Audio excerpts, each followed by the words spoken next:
What's up, ladies and gentlemen, boys and girls? Welcome to the Raw and Unscripted show with yours truly, Christopher Rausch, the place where I help you overcome your self-created crap without the self-help fluffy bullshit. And today is a special episode, so I'm just going to get right into it because this is a previously recorded episode, but please know this is live right now. And tonight on the comment section, myself, Tanner, and Brandon will all be live here answering your questions and engaging your comments. So I truly hope that you enjoy this episode of the Raw and Unscripted show. It's truly one of my most accomplished interviews, conversations in my broadcasting career, and I'm really, really proud of it. So I hope you guys enjoy it. Without any further ado, thank you guys all for being here too, and have tissues and be prepared. All right, I love you guys. We'll talk later. Boom, boom, boom, boom, boom, boom, boom, boom, boom, boom, boom, boom, boom. All right, let's go. Hopefully you guys can be able to hear this and see it. Comment in the section just to make sure, type in the comments to make sure you guys can hear this. Hello, podcast. Welcome back to the Wave Media Podcast. Thanks for tuning in to episode 32. Today, we talk to Chris Rausch and Tanner Cipriano. We go on the Chris Rausch Raw and Unscripted podcast. Take Tanner with us to talk about some ways that you can battle mental adversity, and some coping strategies, some success stories, some tragic stories. But it's a really, really helpful episode, I think, to a lot of people who might be going through something mentally, family member dying, depression. Just take a listen, hear Brandon, Tanner, and Chris tell their stories and talk to each other. I think you're really going to get a lot from it. Let's start this episode right now.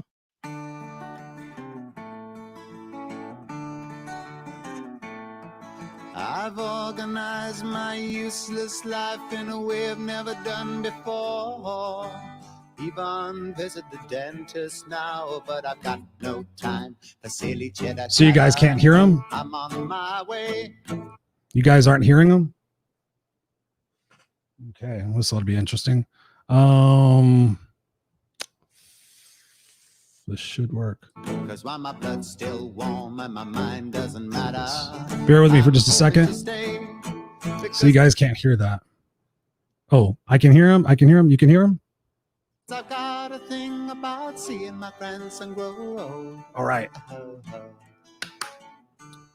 Hey, everybody. Welcome back to another episode of Raw and Unscripted with yours truly, Christopher Rausch, the place where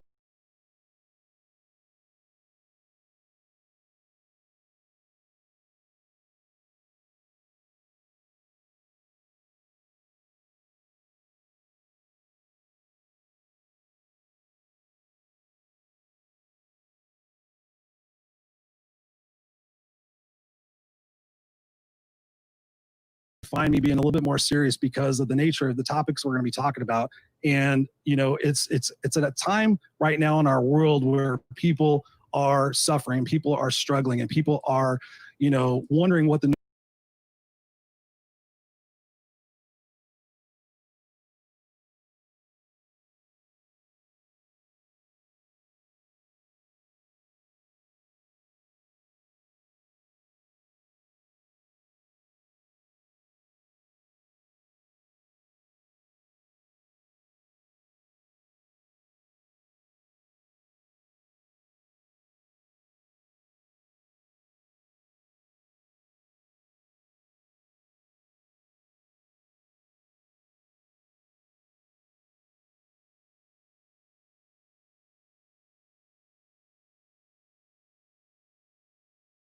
and that impact. Sorry guys, hang on one second. Let me help other people. I really want you to hear this. Sorry, let's try this again because I just want to bring my guests on. We're just going to start chit-chatting and sharing our souls with you today. But sorry guys, hang on one. It's a really, really helpful episode, I think, to a lot of people who might be going through something mentally, family member dying, depression.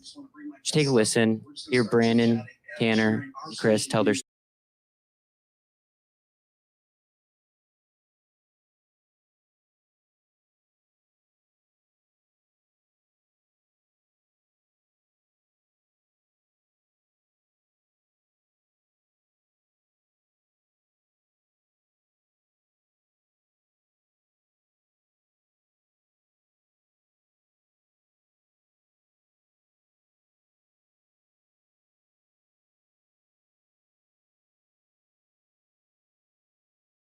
stay. Because I've got a thing about seeing my grandson grow. All right. Hey, everybody. Welcome back to another episode of Raw and Unscripted with yours truly, Christopher Rausch, the place where I help you overcome your self-created crap without the self-help fluffy bullshit. And ladies and gentlemen, boys and girls, is this going to be a show to remember? This is going to be a show unlike anything I've ever done before, quite honestly. We're going to be delving into some very serious topics and more unlike my usual shows where I'm kind of laughing and joking around and everything. This one, you might find me being a little bit more serious because of the nature of the topics we're going to be talking about. And, you know, it's at a time right now in our world where people are suffering, people are struggling, and people are, you know, wondering what the new normal is. They're wondering what's going to happen next. They're dealing with loss. They're dealing with pain. They're dealing with identity crisis. And we're going to be talking a lot about those subjects here today in a very vulnerable and open format. That's what I bring to you guys with the Raw and Unscripted show, is the fact that this is raw, this is real, this is not scripted, this is totally three guys going to be talking about the seriousness of life and how abruptly things can change and how you process those things and how you rise above to use that pain as leverage to grow stronger and to make a deeper impact in the world based on that pain. You guys have followed me for a while. You guys know that I believe in taking your pain and turning it into your treasure and figuring out how to process something that's catastrophic in your life to provide that leverage and that impact that you can pay it forward somehow with your pain, that you can help other people. That's what this show is about today. I'm not going to let you know exactly what the topic is at this moment because I just want to bring my guests on. We're just going to start chit-chatting and sharing our souls with you today in a very impactful way. So I'm pleased to bring on to the Raw and Unscripted show, Mr. Tanner and Mr. Brandon. Good evening, good afternoon, and good morning, gentlemen. How are you? Fabulous. I'm doing great. I'm doing wonderful. Excited. Very excited. Talk about fun stuff. Yeah, breathing and blessed, baby. Let's go. Yes. Well, I'm also nervous. I'll say that too. You gave us really high expectations. Now I feel like, what am I going to say that's even going to meet these expectations? So I don't know if we can live up to it, but we'll try. So, okay. I'm fairly confident. I just want to start off the show again by just thanking you guys for, again, being who you are, sharing your souls. You've already done it on your particular podcast from the Wave Media podcast group. I won't give away the title because that'll give away what we're about to talk about. But I just want to ask the question right now, just to kind of kick things off and understand. I've been doing this in a lot of my interviews, is how has this particular situation in our life with the pandemic, how has this impacted you individually and impacted your families? And if any perspective shifts you've had during this time about your life? Brandon, you start. For me, it's just put the focus back on family, right? And I guess for me being engaged and having a dog at home and just trying to figure things out, well, What's the dog's name? Maggie. Full name Magnum. Magnum. MG. Okay, that's good to know. Yeah. 357? That's her given name. Yeah, she's a bird dog, Labrador. She's Nice. awesome. I love her. She's great. She's very nice. No, she's beautiful. But yeah, for me, it's just put an emphasis back on family. You realize that there's so much you can't control. So like, you go back to the high school football days, control the controllable, right? Yep. And that lesson that holds true in real life. All I can impact is like the relationships that I have around here. And, you know, I can only create business opportunities, like, you know, the ones that I work hard to, you know, try to make happen. Like those are going to be the relationships that I got to hold on to. Those are the people that we got to take care of during this time. We work with a lot of small businesses here. So like our priority right now is just taking care of our clients and, you know, making sure that we do good work for them. And, you know, that's been my focus, community oriented, finding ways to engage with people when, you know, engagement is unconventional and it's often, you know, through remote discussions. So that's kind of where my head's at, but it hasn't really changed my perspective. I always knew that people inherently are, you know, it's tribalism at its finest right now. And that's just, you know, that wasn't anything we didn't already know. I don't think it's just magnified due to the circumstances, but like I said, I can't control that. So love yourself and be good to the people around you.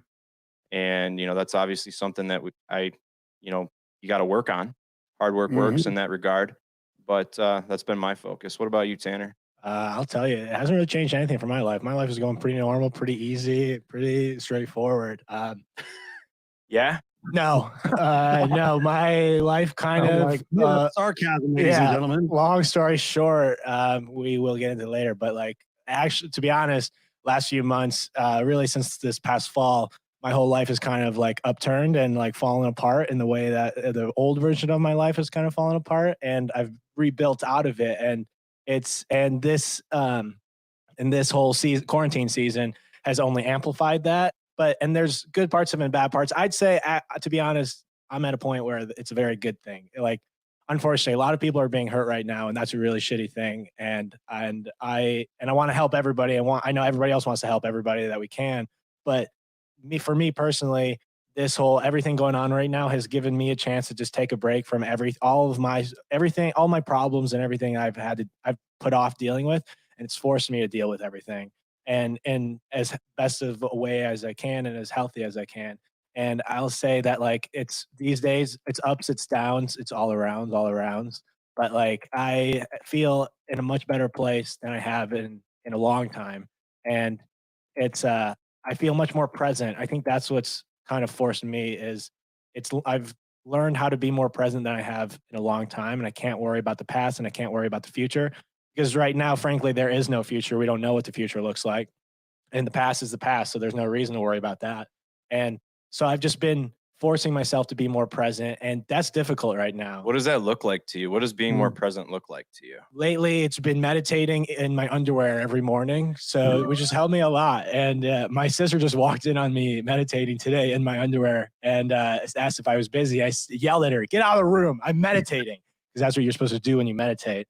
But no, and presence, I will say that it's a constant battle between the anxieties of like, what's happening with my life right now? Because as I said, like I don't know what the future holds for me. Like, I've left a lot of things behind lately in the last few months, and I'm very scared. I'm very nervous about what's ahead of me. And there's anxiety in that. And there's also anxiety in just relationships day to day, and anxiety in my family, helping out with my family, taking care of them. So it's been forcing myself to kind of just like sit still, take deep breaths, and just enjoy moment to moment. And I think that's where I've been. I think just being present is where I've been. So, wow, gentlemen, I have to say, and I know that I've been on your podcast before, Brandon, and we've gotten to know each other through the family. But what you both just shared, I mean, just for the viewers, you guys at home, just the intro to this show, just listen to those answers, because if you guys have watched my show at all, that's exactly what I've been talking about. It says, what can you control? I mean, people are talking about what the new normal is. I'm like, there was never a normal in your life necessarily. It was just the things you thought you could control. But the fact that, when you realize, when you give up that expectation, like, okay, everything has to be certain and figured out and in this template so that I don't have fear, I don't have anxiety or scarcity. What you just said, Tanner, is really cool, because it's about being alive. It's about, people I was coaching somebody yesterday and they were talking about fear. And I said, okay, have you ever been on a roller coaster before? And they said, yeah. And I said, well, think about that. You're standing in line to go do something that is scary, that's going to push your adrenaline, that's going to push you out of your comfort zone, and you're excited about it. So when you think about the fear of something that's going on in life, you're afraid of what's going to happen tomorrow. How about being excited about what's going to happen tomorrow as it unfolds? And that's something that I personally struggle with most of my life. I mean, I have struggled with that because I was a control freak. I was a survivor. My coach told me last year, she goes, "Shit, mate, you have to get out of the fucking survivor mode." And I'm like, "I'm not in survivor mode. My life is really good." She goes, "No, you are constantly trying to figure out what plan A, B, and C is. You're trying to control the outcome, predict the outcome with the best certainty, because you don't want to fail. You don't want to go back to the situation that you had, when I was homeless." And it took me a while to accept that and like go, wow, that's really true. I'm always constantly trying to survive. So the nuggets you guys already shared about being in the moments and focusing on family, that is so beautiful. And I my heart breaks when I heard a story yesterday. My buddy was telling me that his wife is a teacher down in Australia, and just talking about some of these kids that they're coming in contact with because their home life is so terrible. And I'm just like, wow, just, you should be focusing on that and growing that. And I love what you said, Tanner, is about, okay, I'm turning that pain into something else, and I'm turning it into a curiosity. I'm turning it into an excitement. When you think back on your life, what other moments in your past aside from what we're going to talk about, what other moments in your life have you been scared of where that you changed and you shift and you turned that into energy, whether it was with football or sports or high school or girls, or what was some other situation in your life where you look back at it and perhaps maybe you could have done something differently, or you did something that you wanted to do? Tell him sideline captain. Whoa, you were smiling. You start. Sideline captain. No, I was smiling because like he was talking about football and I was thinking about how you were a captain senior year. Yeah, I was captain, self-proclaimed. That's the way to do it. If you want to be captain, just start telling people you're captain, and eventually they'll have to give you it the title. Some of us got voted in too, and some of us just walked into it. Yeah, that's the way it is. But Brandon, you start. Talk about some football stuff, or do you want me to start with sideline captain? I'd like you to start. Okay, well, so we're talking about sideline captain and points. Okay, sports. I'm not good at sports. I'm really bad at all sports, most sports, all sports. And so my whole life, that's been my what I've had to live with. God gave me a lot of good things, did not give me athleticism. And so it's constantly like living a life trying to play sports because I enjoy being with a team and everything. It's constantly like, okay, how do I like bring an attitude where I'm like, enjoy doing this with people? Because I know I'm enjoying being with the people, but I don't necessarily enjoy actually playing the sport. And so it got to a point, senior year of football, 4 years of football with Brandon, of not being good at football, 4 years. And it was senior year, it was our last year. And I kind of just, me and our friend, Peter Aiello, shout out Petey. We just at the beginning, every week we would have these events called Unity. There's Brandon right there. What's he doing? And should I keep talking? No, I just changed the screen. Just come on, man. Unprofessional. This is what I'm talking about. This would never happen. This would never happen in Chris's studio. It's not happening in my studio. Not happening. Yeah, he just starts walking over here like, geez Louise. That's what we're working with. Okay. Yeah, as I can actually do this. Yeah. Hold it on, Brandon. Let's just stare and watch him. I don't like that. And you guys are smiling. He's like looking pouty over here. Like, what? Come on, enjoy yourself. Oh my. We're having fun. Yeah, sorry. I'm sorry about Tough yelling crowd. too. Top. Well, no worries. We're gonna get the nuggets of the show pretty quick, so people better fasten your seatbelt. Get ready. I'm throwing a lot at them. We're gonna throw a lot at them. Captain, because I kind of knew the story. I suck at football. That's the long story short. And senior year, I just got tired of sucking at football, and I got tired of watching Brandon before every game the night before, we would have these practices, unity dinners where we'd all meet, have dinner, and like kind of just like get the whole team together, get excited, rah for the next day. And before the dinner, we would also meet as a team in our locker room, and the captains would go and kind of give up like the rah speeches, like we're getting ready for the game tomorrow. And they'd always be talking to just like the people that actually play, like, which is right because those are the people that are actually going to be doing anything during the games. But me and Petey just got tired of it. We both said, like, we're tired of Brandon talking. We don't need to hear Garrett talking anymore. We don't need to see David Houle do whatever David Houle does. Is that how it happened? And yeah, me and Petey had our little meeting. And you're talking about people that can't defend themselves now. Yeah, good. I'm calling you all out right now, all captains. Anthony, let's go. Me and you, Darko, he would beat me up. No, Darko, I love you.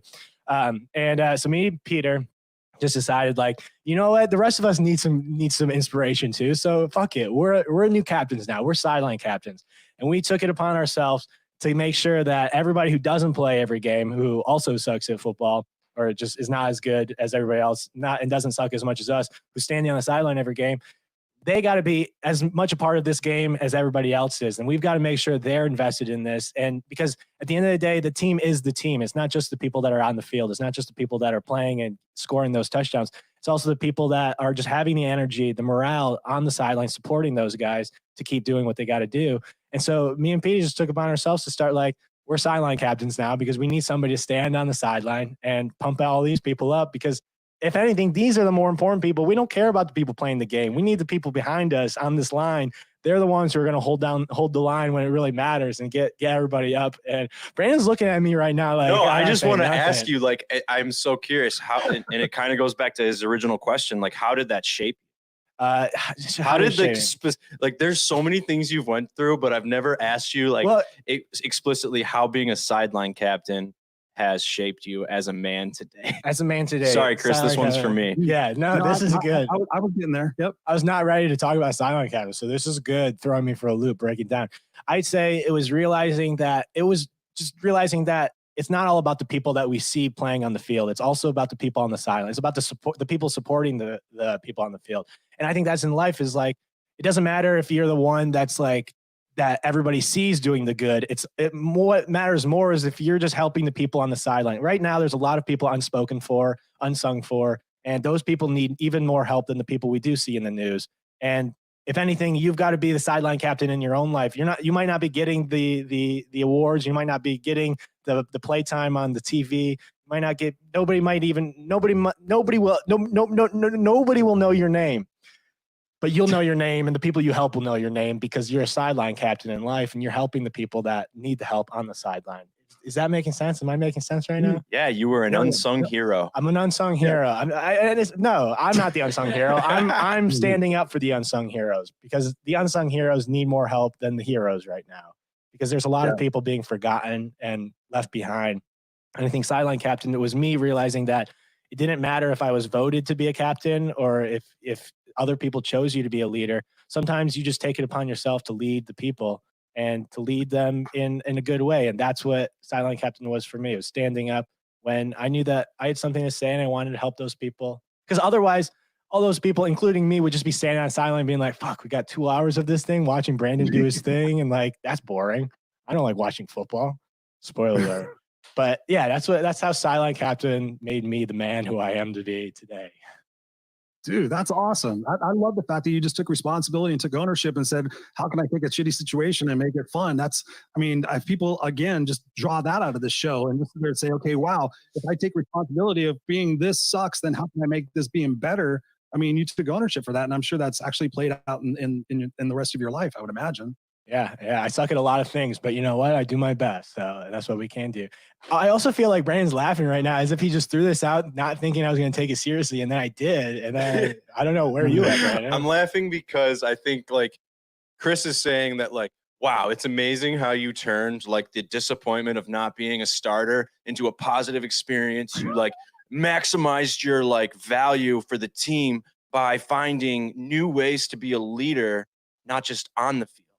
And like, I think you were perfectly content with your role. Yeah. Like, it wasn't like, darn it, I guess I'll do this. It was just like, this is me. But I think it applies something.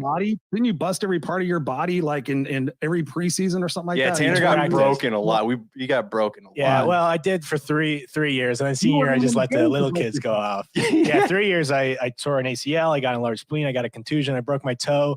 I broke every bone in my body. Dude was always in crutches. And this was me without even playing a game. I never played a game. So I should not have been hurt at all. Just practice. Yeah. But it was fun. No, at least you're all healed up now. What about you, Mr. Malinowski? How do you answer that question? What are some experiences that have shaped me over the years? Is that what the question is generally? Yeah. What has been an experience besides the ones we're going to talk about that you look back on your life and you think, wow, that was a time in my life where I made a decision that caused me to be a better person or caused me to grow from a situation that I wasn't happy with? Oh, I mean, I think I want to talk about one. I want to give credit to my parents. I was, very fortunate. We were kind of they made decent money, but for lack of a better term, we were kind of the poor people in the rich neighborhood. I mean, we were just always like saving and trying to be very frugal and wise with money. That's what I learned from my parents, right? But I think that, as far as one of the experiences that has shaped me the most, it was the decision to take me and put me in Catholic Central High School rather than going to public school. I wanted to go there to be a good football player, but my parents wanted me to go there to be a better man. And we've talked about it before. I'm a big believer in environment, right? Yep. And I think that was the perfect environment for somebody like me that was, troublemaker. My dad would describe me as like, everyone's wearing a blue hat and you're just that asshole with the red hat. He wouldn't call me an asshole. I'm paraphrasing. He would just be like, don't be the red hat, buddy. And I was always like the red hat. Be the red hat. Hell yeah. So that Catholic school education with, administration of like tough people, like wise people that, and like teachers and coaches that just like knew how to handle someone like me that just needed some. Yeah, sure. Yeah. That as far as like, I know that's a 4-year answer because I was there for 4 years, but that experience has shaped me the most. I would be a shell of the man that I am today if I didn't have that experience. And my parents made a lot of sacrifices for that to happen. Driving old cars, wearing the same suits for 15 years. Like, they saved and they sacrificed for me, and there was other people that helped along the way too. And I'm extremely thankful for that.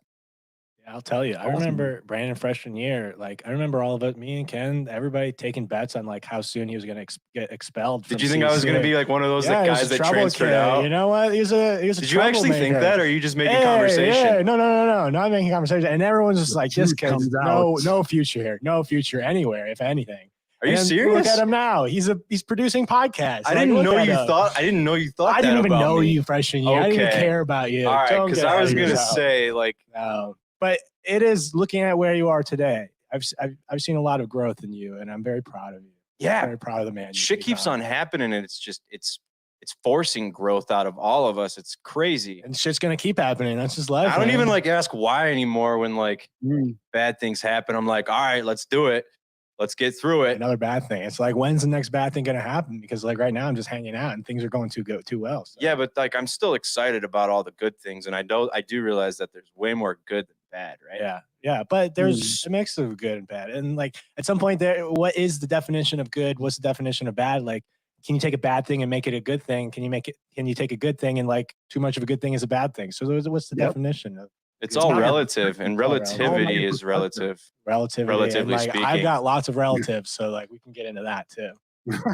All right, Chris, take control of your show. Yeah. Sorry, we're going off the rails. Is this what everyone signed up for? I haven't seen him in a while, so he's like literally just came here and we're doing it. I'm almost done with a cold brew. Nice. All right, Chris, drive, baby.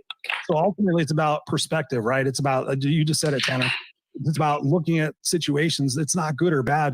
I was talking to somebody the other day, like, I've been through so many horrible experiences in my life. And I said, let me ask you a question. I said, what have you learned from each one of them? And she was like, oh, this and like this and like this. And I said, okay, so if you sit there and consider that life is happening for you and not to you, and you look at it, like we said before, about that sense of wonderment and excitement and embracing the uncertainty of life, because, as we know, things happen, things change immediately. I can remember a date in my life, May 10th, 1982.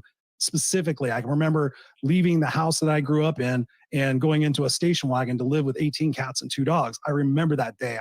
Every year it comes up, I'm like, oh, I get chills. It's been 28 years since this happened, but look at the journey I've been on. And when I went back to that junior high school that I dropped out of and spoke to those 7th and 8th grade kids in my full circle journey, it was so amazing when I walked in that gymnasium, because I was like, wow, I have been homeless. I have tried to commit suicide. I've had all these different things happen to me. And now I'm coming back to teach these kids about life. And it just came full circle and it gave deep meaning on that. I'm going to ask you guys both a separate question. I'm going to start with Tanner. What specific day in your life really changed everything for you? Well, I was born on March 28th, 1995, so that was a big change, going from the warm, comfy womb, then like cold, hard world.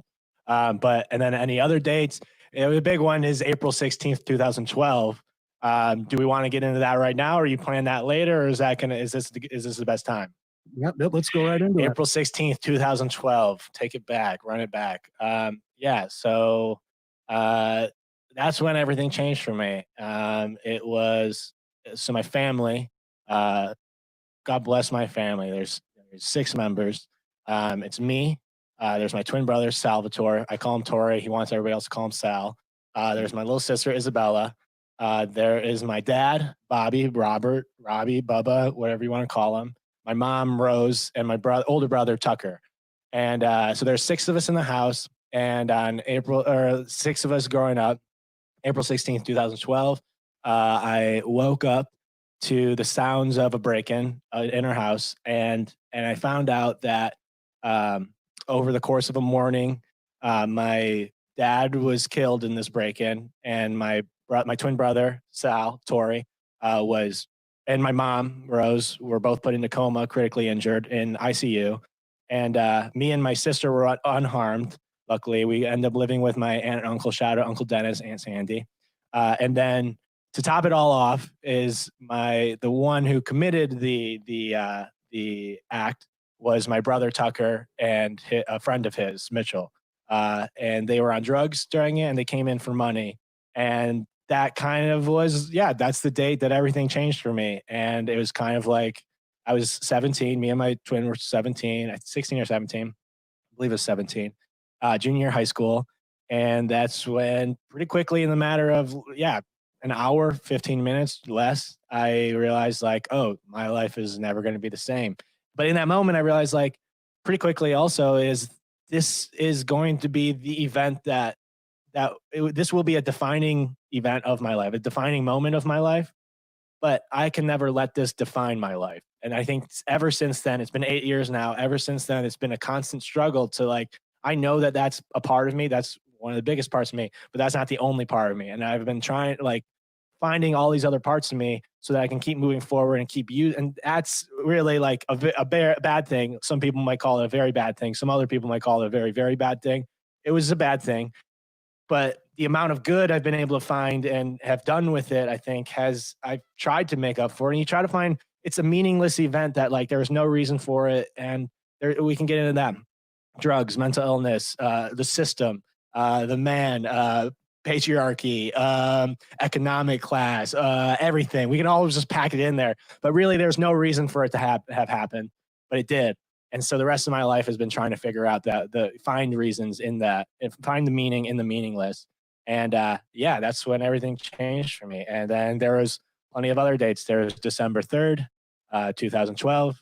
There was December 11th or November 11th, 2015. Let's go back for a second, Tanner. And again, I want to sincerely thank you for sharing this. That when Brandon had first told me about it, and I'd listened to your guys' previous podcast, I understood it, and I guess I got it cerebrally, but I didn't get it in my heart and my soul. And it wasn't until I went and Googled it and really did the research and saw, the story, and saw the testimonies, and saw the impacts of what happened to your mom and Sal. I mean, I literally broke down. I was just like, wow, and trying to make sense of it for myself, because I was like, okay, what was it? What, caused it? Why wasn't it the situation? Why wasn't it the neighbors? Because I know they were talking about possibly the neighbors. And in my heart, as I've spent like 2 or 3 hours, reviewing all the video footage and just understanding that, it broke my heart. And to see the story that has come out of this for yourself and for your mom and for Sal and for so many other people that potentially have been impacted, Isabella, your extended family, and seeing the courage and seeing the determination and doing the 5K races and continuing to watch Sal's progression is unfucking believable. I mean, you talk about unstoppable, you talk about strength, you talk about family, you talk about love. You guys are the epitome of that. I mean, it's truly inspiring. And, when I think the thing that bothers me the most, honestly, is that it was your older brother, Tucker. Talk to me about Tucker as a kid. How was he? Was there any signs of situations that were happening in his life that would have given you any indication that he might be violent and potentially do something this catastrophic? Yeah. I don't know. It's hard. It's looking back. It's realizing like he was an older brother. He was 2 years older than us. And he always had more issues with like behavior and actions, but it's any kind of like kid growing up, rebel, older kid. You have 2 little brothers, twins. So like, we're going to get a little more attention when we're younger, and like, so jealousy, but he was also like, he had mental illnesses that probably went undiagnosed, that like, I think that's the biggest part of our story. I want to say would want to be a lesson is that he was mentally unwell for all of his life, and it was undiagnosed. There was things that he was getting help for. My mom and dad did everything to help him, and they loved him. He was our older brother, and they did everything they could. But it was the schools that were just like didn't know how to handle him. It was professionals who didn't really know how to like help him the best. And I think it was just like there's a difficulty in people like we don't know what's the best thing for mental illness. And then when mental illness like is led to like get worse and worse, then people turn to drugs and start self-coping with and self-medicating. And I think that's when it started really going downhill. And is when he started like my parents tried to get him medication, like prescribed medication that was helping, but none of that was helping. And then like the people that were like psychiatry and like all those people my mom knows a lot more than me of like raising Tucker, but I know that there he was falling through the cracks, I think, is the hardest part of all this. And it's hard to say that knowing that my mom did literally everything they could to help him, but he was still falling through the cracks. And it's just that's how difficult it is these days to really find the help that people need. And it just got worse and worse. And then by the time high school came around, he was like just in a very bad place and hanging out with like bad people were just not good for him. And school wasn't helping him. And so it feels like it's more of the system that had failed him than it was himself, because like he was trying and my mom and dad were trying. And so, yeah, there was definitely incidences where we could see like, okay, he's acting out more than a normal teenager would, but it's like we're doing everything we can. And really he started living more with friends before everything. I think that's when he really like got bad with drugs and self-medicating. And then it just got worse and worse until like the night when he was just fully blown on drugs. And at this point, says he doesn't even remember any of it. And then it happened, and then it's like the pieces. And so, yeah, it's so it can't even like really put the blame. But then there's also this whole part of it where like it's hard not to put the blame on him because he's the one who did it. He brought his friend to our house, and he so as me and as his younger brother, like you're the older brother who's supposed to be protecting us and supposed to be watching us, and do the exact opposite of that. Like, yeah, that's pretty friggin' bad. But it's I can't swear. I don't want to swear in front of my mom.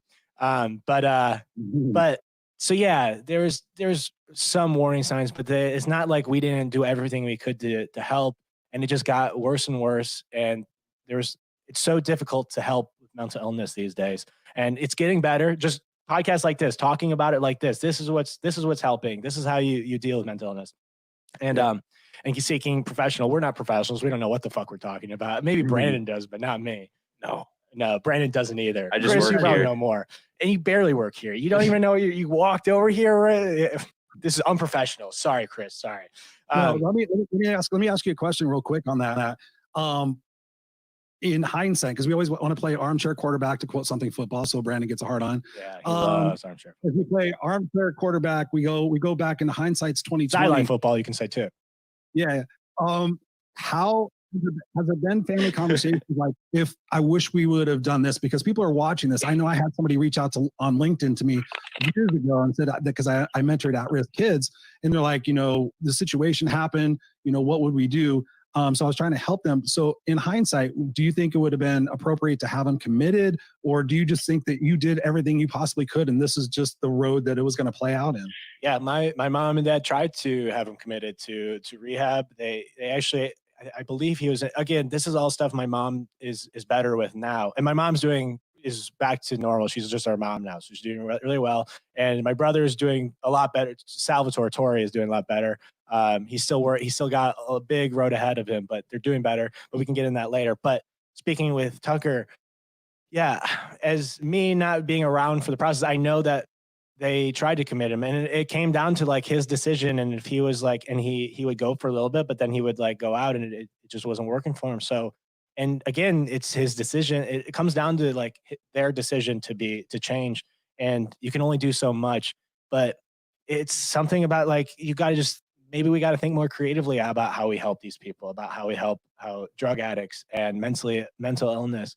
And we just don't know what the answer to it right now is. I don't know what could have changed everything. Just more attention. I think mental illness, drug addiction is such a complicated beast that I think our system tries to put it into like the same kind of disease that you just give them a medicine just to like, you have a broken arm. So you give them some drugs and then they don't feel the broken arm anymore. Eventually it goes away.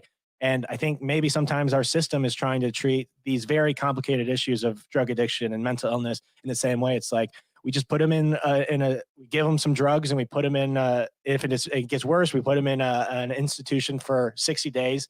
And then after that, like, we don't know what to do. And like, then it's up to you. And that's clearly not working. And it's not working. I don't know what, I'm not a very smart person, so I have to leave it to smarter people to figure out the more creative solutions. But it's something, there's got to be some more way. And it also is so unique, case by case. It's not like one thing that one thing that works for one person is going to work for this another person. It's like it's a case by case, and which makes it even more complicated. It's like where do we begin to start helping anybody? Because I don't know. Well, That's the think- question right there. Where do we begin? I have a plot thickening question. Is there a history of family drug dependencies, psychiatric issues in the bloodline that would have caused this situation, that would have kind of been a predictor, or is the family all normal and fine? No, there's nothing. There's nothing to there's no real mental illness that we see in our family that goes through. And yeah. And I don't even know if that's fair, because like, so the other whole part of this is that's what I was leading to is he is adopted. My brother is adopted. So yeah, like we don't know his family as well. But I think I push against that. It's really hard, but it's I think some people would like to zone in there and think like, okay, the adoption is where it's different. It's like, and I think that's all just even more makes it, that's trying to simplify it even more. And it's not because he was adopted and he's a different family. Like my family loved him just as much. He was a biological brother, biological son of our family. Yeah. And when I said like your adopted brother, you did what? You cut me off and you said, no. Yep. That's my brother. That's my brother. Yeah. And that's what, because that's important. And like, but at the same time, the adoption is part of it, because like I, as a biological son of my parents, I can't understand what it feels like to be adopted, because that's a whole nother like slew of issues of feelings of. When did he find out? When did he find out he was adopted, or did he? Young age, he always knew. That's something growing up I didn't understand. I didn't know why he was, and that was something, especially as you get older, from what I understand, like adopted children are more. It's hard feelings of like, why would my biological parents abandon me or neglect, and like I don't belong anywhere. And I think that's all very valid. And I think that's what makes it even harder is like these adopted children can be loved just as much as biological children, but there's still some feeling of my original parents gave me up. My original parents abandoned me. And like, there's no amount of love that can fill that sometimes. And that's just, I think that's what breaks me even more is like, I can't understand. I can't completely empathize with Tucker's situation, because I don't know what it feels like to have that deep degree of abandonment, especially in the face of such deep love from these new parents. And that's even more contradictory and makes it even harder. So that's why it's like, it's hard, because people like to like bring up he's adopted. So that maybe that's where it came from, but no. But that goes back to my original part of the question is, was there history of mental abuse or mental illness in their family? Do you know their family? We don't know their family. My parents know his history more. I know there was drug addiction in his family and there's illness in his family. So I believe there's stuff that the biological part of it, biological family. Yeah, there's definitely stuff that's coming through there that is, it complicates things too. And not knowing that history as fully is also complicated. So. I know I'm dealing with that too. I mean, you guys know we adopted Jackson from birth. We know the birth parents and everything. Fortunately, great guys and everything. But what you just said really draws into my own thoughts on almost a daily basis as he gets older. Is like, okay, having that conversation with him to say, hey, I mean, he's grown up, and I mean, Brandon, he's grown up. I get chills. He's grown up in the most loving environment we could possibly give him. But we know that there's going to be a point in his growth period where he's going to be like, oh, wait. What? Okay, so what happened? And we're going to be able to tell them a story. But the situation on our side is the fact that, and I've seen this in other adopted situations, they had another kid and they've kept him. So then there's that psychological issue of dealing with that. But I mean, his quote unquote brother has major medical issues, so that's why they kept him. They didn't think he was going to have a chance being adopted out. They were still young parents, and they've kept him. So I know that that's going to be a lot for him to process. Like, okay, I was born healthy and I was born great, and now I'm in this awesome family, and now my brother is in this situation and he's dealing with that. So there's going to be all sorts of different guilt associations with that. But the one thing I really, really admire about you, Tanner, is the fact that the love you've shown for Tucker, you continue to show for him, the defense that you've done for him. Again, I watched the witness testimony. I watched him have conversations with your uncle. I mean, it's crazy how much is online. I mean, it's almost freaky. Stuff is in there. One of the big questions I have for you, and I kind of know the answer, but I want the audience to hear that. How did you process all that? I mean, to go from, obviously the different ranges of emotions, and how did you come to terms with, he's still my brother, I still love him, I still support him. talk to us about that process, because I mean, good Lord, I mean, I can imagine the conversations that you must have had in your head and your family. And I also want to get some other perspectives from your other family members too. But just that question really strikes at me is like, how do you do that? Yeah, it's so the morning everything happened, April 16th, 2012. I woke up at like 5, made a 911 call, brought the police over. Then eventually the police took me out and put me in I was put in the back of a police car just to keep me safe there, while they like investigated the house, looked at everything, because it was a grisly scene, to say the least. And so I was in the car. I remember thinking in the car, I was alone. It's like 6 a.m, and realizing what I said earlier is that this is the moment of my life that will be a defining moment of my life, but I cannot let it define me, whatever that means. And I don't really know what that means. And I don't know how I was 17 years old, so I don't know how it came to me, but I'm a God-fearing individual. So I think it's partly my God. And I also think it's also my dad, who at that time, I also knew there was a point when a police officer came over to me while I was waiting in the car. I didn't know the condition of any of my family members at this point still. But a police officer came to me to tell me that my dad was dead. My dad was murdered. And but he said also that he was a Catholic Central dad. Shout out CC. Go Shamrocks. Let's rock. Eat rice. And but he told me that as a CC dad, he knows that this is an unimaginable tragedy, but the community at Catholic Central will be there to help me through it. And there will be priests there. There will be my brothers. There will be CC families, and everybody will help us through it. And so that was a very comforting notion in the middle of chaos. And then he left me to think about everything and sit in the car. And that was when sitting in the car that morning was when I realized, like, so to flash back a little bit, me and Tucker did not have a good relationship growing up. I did not like him. Especially as he got older, I saw all the problems in our family. I was just like, okay, it's Tucker acting up. It's like he's doing things that are irrational. And especially growing up and not completely understanding his mental illness and his drug addiction. But also having my twin brother, who I understand completely. We didn't always get along, but I knew why he was acting the way he was. It was a very rational person, and me being a very rational person compared to my older brother, Tucker, who would always act very irrationally. So I had resentment. And I even I hated him growing up. There was points when I really, truly hated him because of what I believed he was doing to our family. And but I always saw my parents continue to love him, forgive him, and let him back in the family no matter what happened. And I didn't understand that. I was just like, why? Our family is best when Tucker's not here. Why would you let him back in? And that's the way I was all the way up until this morning. And I was sitting in the cop car, and I realized, I just remember picturing 2 doors and in my head, and behind one door it was like I can either go down the door of hate and blame and saying Tucker did this to our family. Now more than ever I have reason to continue hating him, and now I have actual fact, an actual event that proves like how much he's hurt our family. And exactly. Everybody will understand why I hated him so much, and I can keep going down there. And I just realized I saw ahead, and like that's just a spiral of descent into just hatred and bitterness and bad feelings, darkness. And at that point, all I knew was my sister was still alive. She was unharmed. And I knew that. And I just clicked in. I realized, like, I cannot take care of my sister if I hate somebody, if I'm angry the rest of my life. I need to watch out for my sister. And the only way I can do that is if I can move on from here and keep focused on her and myself. And then, so behind door number 2 was forgiveness. And I don't know what got me. Again, I'm going to say it's up to God. God's a great woman. She's a nice girl. And my dad acting through me. And I believe that I just realized, like, through forgiveness, through this door of forgiveness, I walk through it. That means that I can accept that what happened here. I accept that Tucker did this to our family, him and his friend. But I can move forward. And I'm not forgiving him I wouldn't be forgiving him for his sake. I'd be forgiving him for my sake.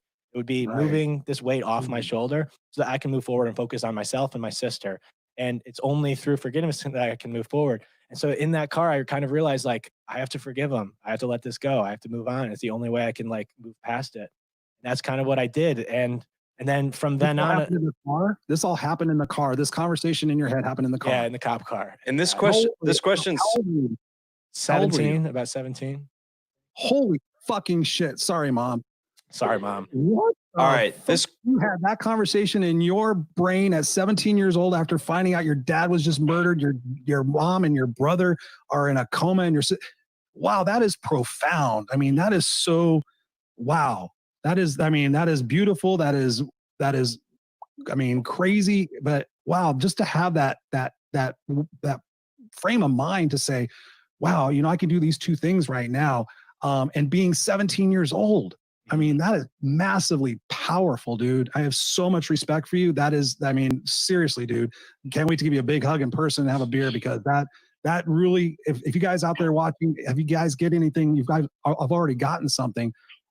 Listen to the power in that, just the power of the choice, the power of, okay, am I going to be a victim of the situation, or am I going to try to figure out how to be a victor of the situation? Brandon, I think you had a question for him. Yeah, and I don't know if you'll appreciate or dislike the granularity of it, but here it goes.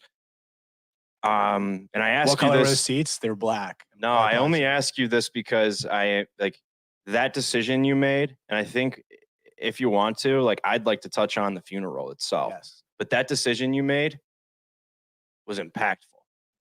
Like, it told me that, like, this guy is forgiving, and it's like the one time where, like, you don't have to, and nobody will ever tell, no one will advise you. Yeah. Very few people would advise you to forgive. You did it. Yeah. So the question that I have for you is, like, did you actually see two doors in your head? Was it physically two doors in your brain? Yeah. Like one here, one there. One was oak and one was mahogany. All right, you're bullshitting me, but, that's like, not good. seriously, But yeah, did you see two doors? I remember thinking doors. I remember thinking Wow. two doors.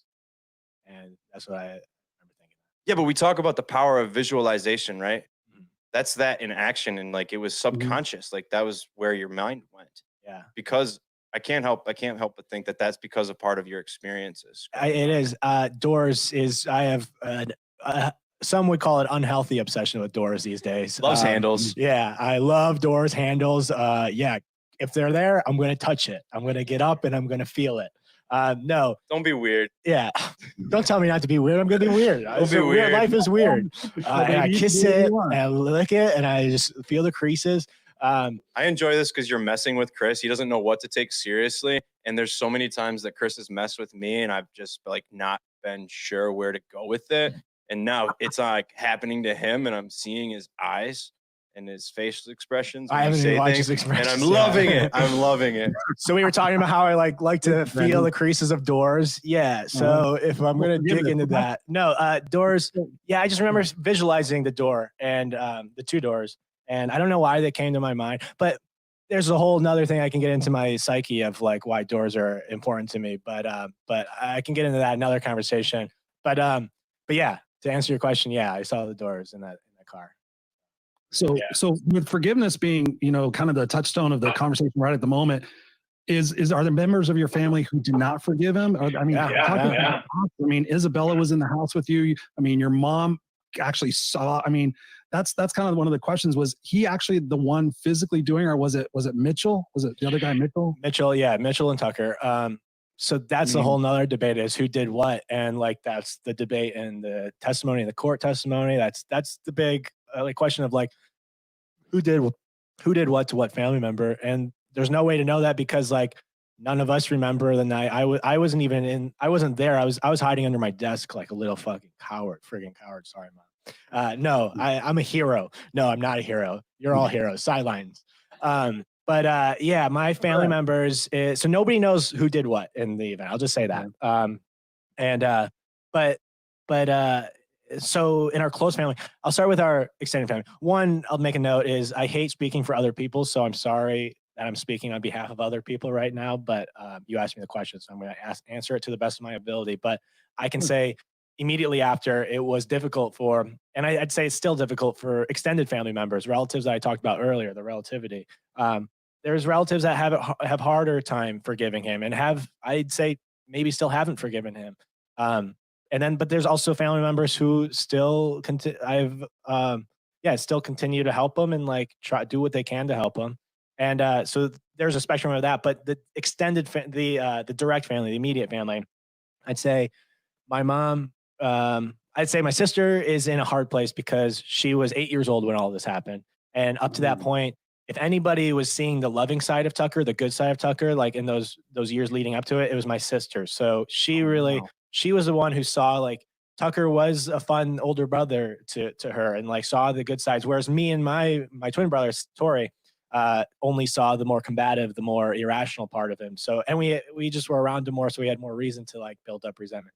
So my sister, but now my sister is like, she was so young that like, does she even have a decision? It's like, and I think she's going to be battling that her whole life, not knowing how she feels about Tucker. So, but I know that, so I don't even know if it's a question of forgiveness or hatred for my sister, but like, it's something that she's going to have to figure out for herself, but she's a very smart person who will figure it out.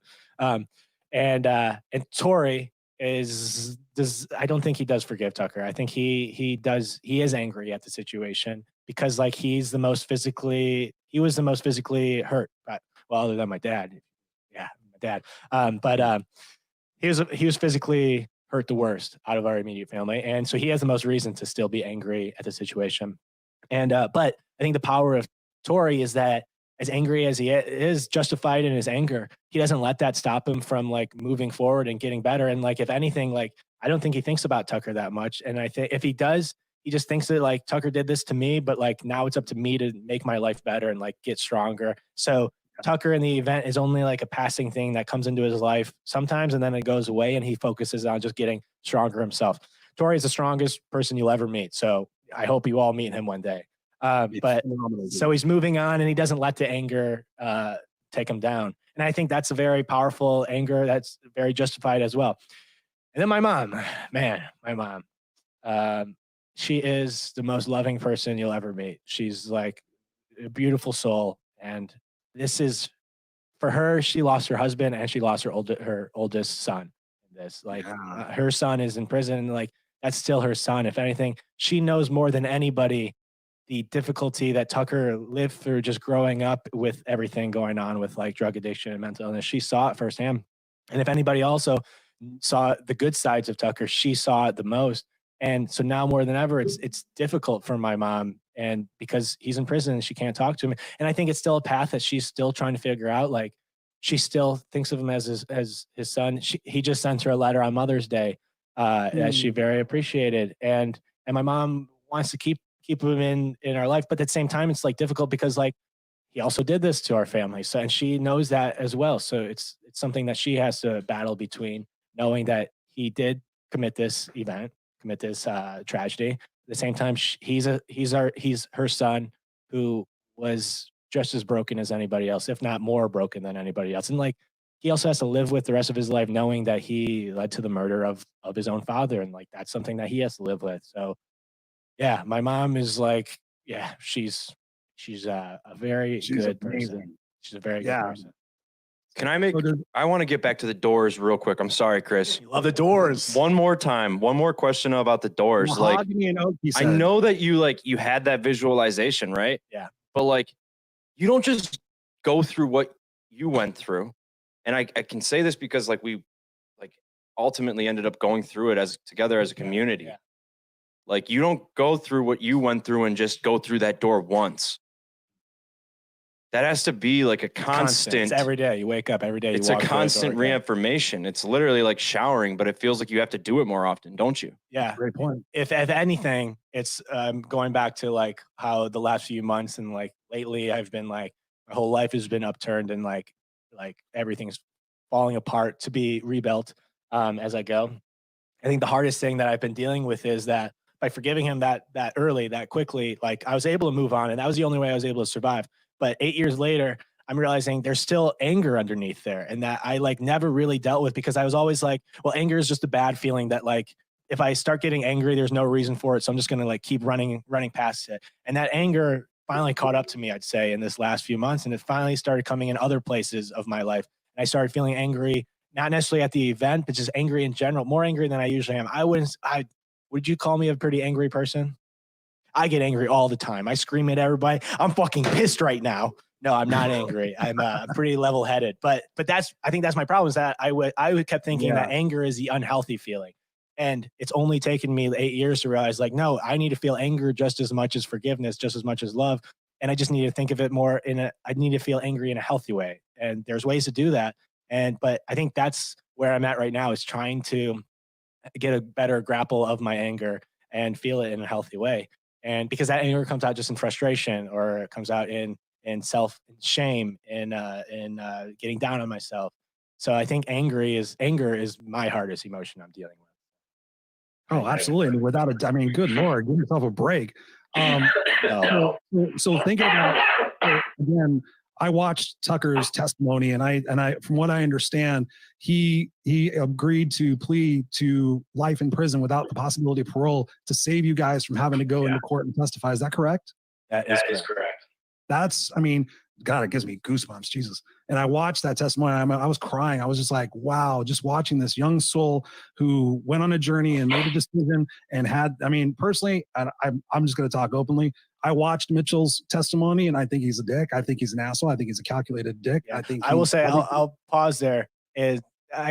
You can say anything about Mitchell. I don't know him. We didn't know him before, but I know for a fact that he comes from a very difficult past, a very difficult family as well. So there's problems that he's dealing with that we have no idea about. But that's also like, Mitchell is a harder issue to deal with, because like I don't know him as much. So, but you're very valid in thinking he's a dick. He killed my dad. So his testimony, he was putting down his attorney right in front of him. He's like, and my attorney didn't do this, and my attorney didn't do this, and he was citing all this stuff, and he did not take any responsibility. He kind of said, well, yeah, I shouldn't have been. And the judge like slapped the shit out of him. He's like, Chris, I'm gonna push back. I don't think we need to make it. Let's not make it about Mitchell and like how shitty of a testimony he did. But I will say, with Tucker's testimony, if you want to go, do you want to talk about that? Because there's a specific thing about that. Is that was the one time I've talked to him in 8 years. I made a phone call. My Uncle Greg, shout out Uncle Greg. He's one of our heroes. He was the one dealing with Tucker, is still dealing with Tucker the most out of our family. And during, when all that was happening, there was a prosecutor on our side, supposedly on our side, who kept trying to push us to go to testimony because, well, I'm not going to conjecture infer what she wanted, but they really didn't want him to take that plea deal. And honestly, like, Tucker didn't want to take that plea deal because, yeah, it's life. But my uncle was doing a good job of convincing him, saying like, this is the only way that you can make sure that your family doesn't have to testify, like do it for your family. And Tucker was going pretty, like, he was in the direction, but he was still not for sure about it. And the one phone call I've made to him in those 8 years is like telling him, Dad, if you do anything for Dad, if you do anything as my older brother, you have to take this plea, because that's the way that Dad raised us. That's how he would want you to protect not even me, just Isabella. You have to protect Isabella from this court. And good to his word, Tucker did it. He took the plea and he went for it. And so we didn't have to testify. But yeah, that was the one time, is like, this is a bad situation. Yeah, you did it. It's not good what you did. But if you're going to do one good thing out of this from here on out, is you got to take this plea deal for our family. And he did. Wow. That's so powerful. Thank you for sharing that. Yeah. Now kind of catching up in the last, situations you've been through your life, what have you learned in this last, like you said, from last November up until now, what have you learned about yourself, and what things can you share with the audience that can help them process whatever situations they're going through during this COVID, during this pandemic, and in their own personal mental challenges? Grief is not fun, but it's also fun.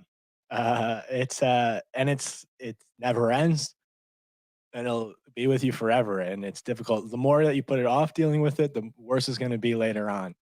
And that's what I realized 8 years later, is I think when everything happened, I kind of like really invested in myself. Like, okay, I need to take care of my sister. I need to take care of our family. And I did a good job of taking care of myself. I thought I was doing a good job of taking care of myself. I started to realize, like, I'm investing so much time in taking care of other people around me that, like, I'm not putting the time in to take care of myself. But like, I was able to make it work for me. I was able to continue on. And then I had several other tragedies that we need to get into pretty soon with Brandon here, that came up in years after that major tragedy, that again, I ended up having to step up to be the person. I forced myself to be the person to take care of other people. And Brandon knows exactly where I'm at. You talked about grief, and that wasn't something that you did right away. That's a good transition point, Tanner. I mean, I asked you that question that dovetailed into all of this discussion, and thank you again.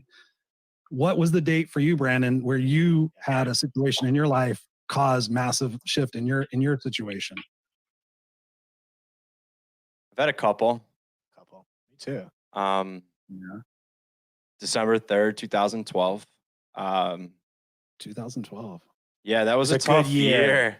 Oh, tough year? I thought, okay. Sorry. That's the year that I Wow. like, I had to grow up. I had to grow up because of what happened to you. Like none of us had a choice. Like, boys to men, boys. so I would say the first one is, in April of 2012. Yep. Because like life was never the same after that.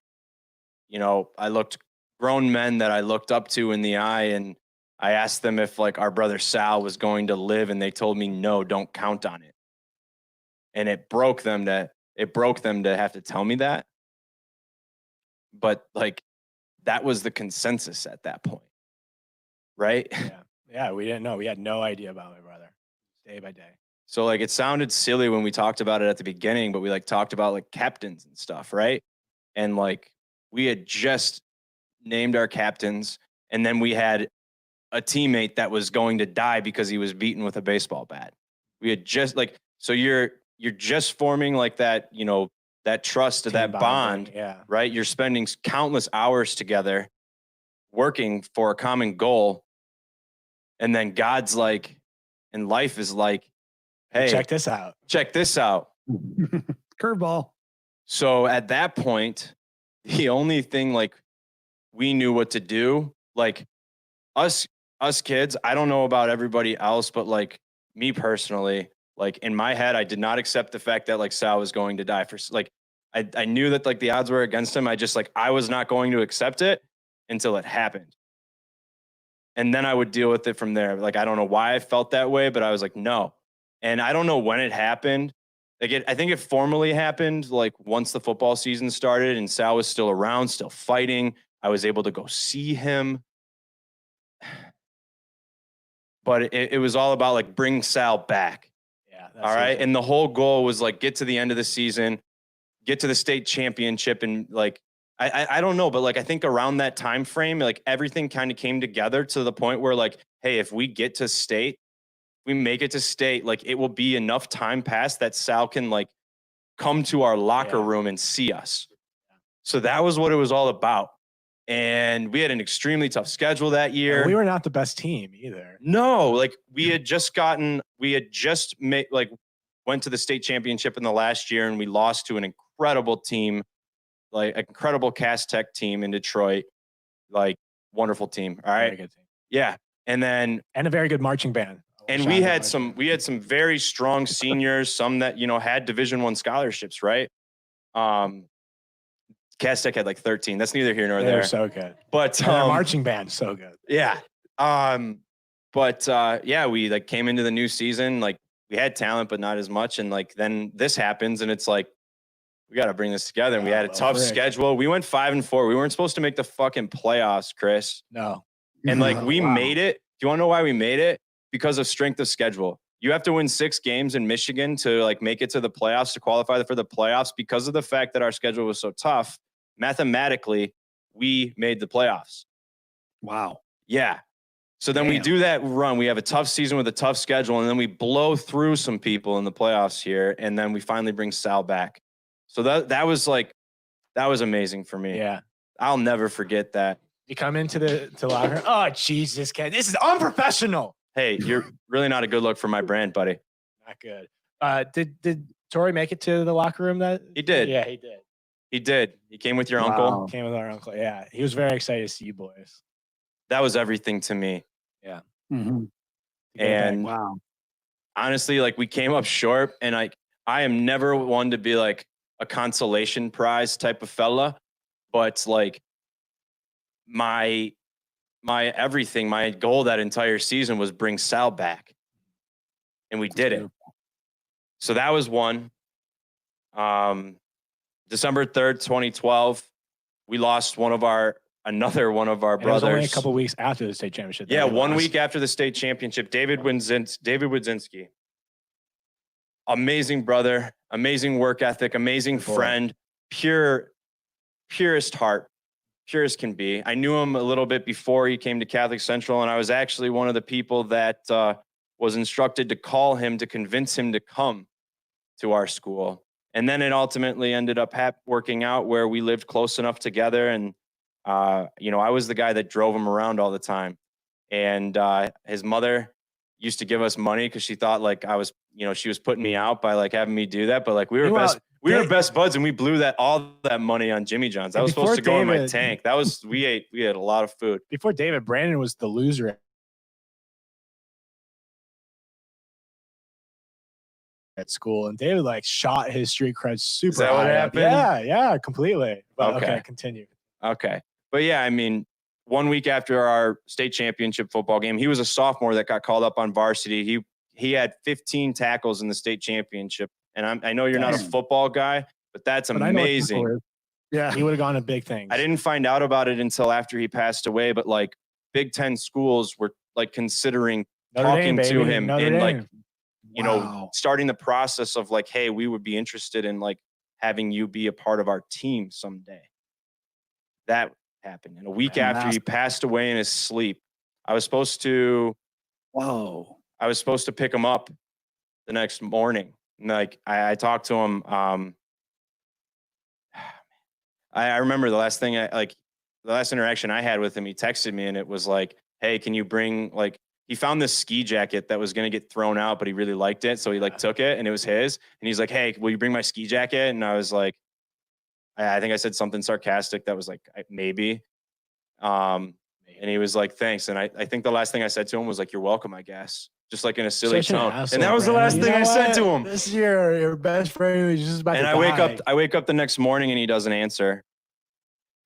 I would always text him to say like, you ready, bro? And when did you realize it? So I went to school that day and I tried to get in touch with him and I felt like something was kind of off. And like I said, he was a sophomore. So I talked to one of his closest friends, Eddie Zipka. And I said, you hear from Dave today? You hear from David today? He said, no. And, you know, after school, we always had our workouts and stuff like that. We were hanging around. I was hanging around in the athletic director's office, Mr. Aaron Babbitts, true legend. Strongest athletic director in the state of Michigan. Oh, yeah. And I was instructed by him that the principal of the school, Father Huber wanted to speak with me, and a couple other people in the chapel at like 6 o'clock, and our parents were coming. So He's in trouble. I had no idea what was happening. Like Aaron Babbitts, God bless him, and I hated him for it at the time, and he knew that it wasn't a real hate, but it was because of the pain that it caused. I was making jokes about what Father wanted to do with us in the chapel and stuff like that. And he held it. He knew that David was dead. And he held it together and he just let me say it. And it wasn't even bad. I love Father Huber, but like boys will be boys and they'll make jokes. Like, and then I just remember sitting in that chapel and the entire, like all of the administrators were there and like my father was there with me. And he said like, David went to bed last night and he didn't wake up. And for me, like when I got into that chapel and I saw like, I knew what happened. I knew what happened before he said it. I just didn't want to believe it. Yeah. So that happened. I don't know who it was to this day, but like somebody ran out of the room hysterical and it was like the worst sound I had ever heard in my entire life. The worst screech I'd ever heard in my entire life. And I just like, I remember sitting there motionless, no tears, no crying. And then I finally like,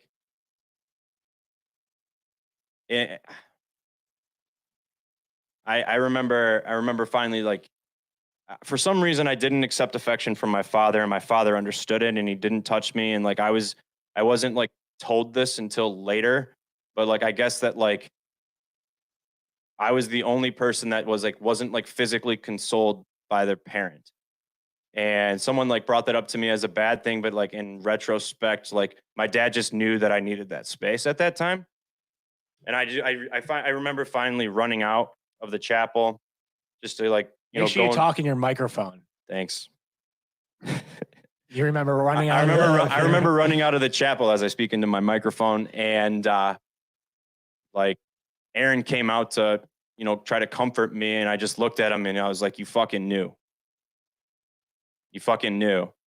And then, I talked with, I finally like broke down, and like my father hugged me, Aaron hugged me.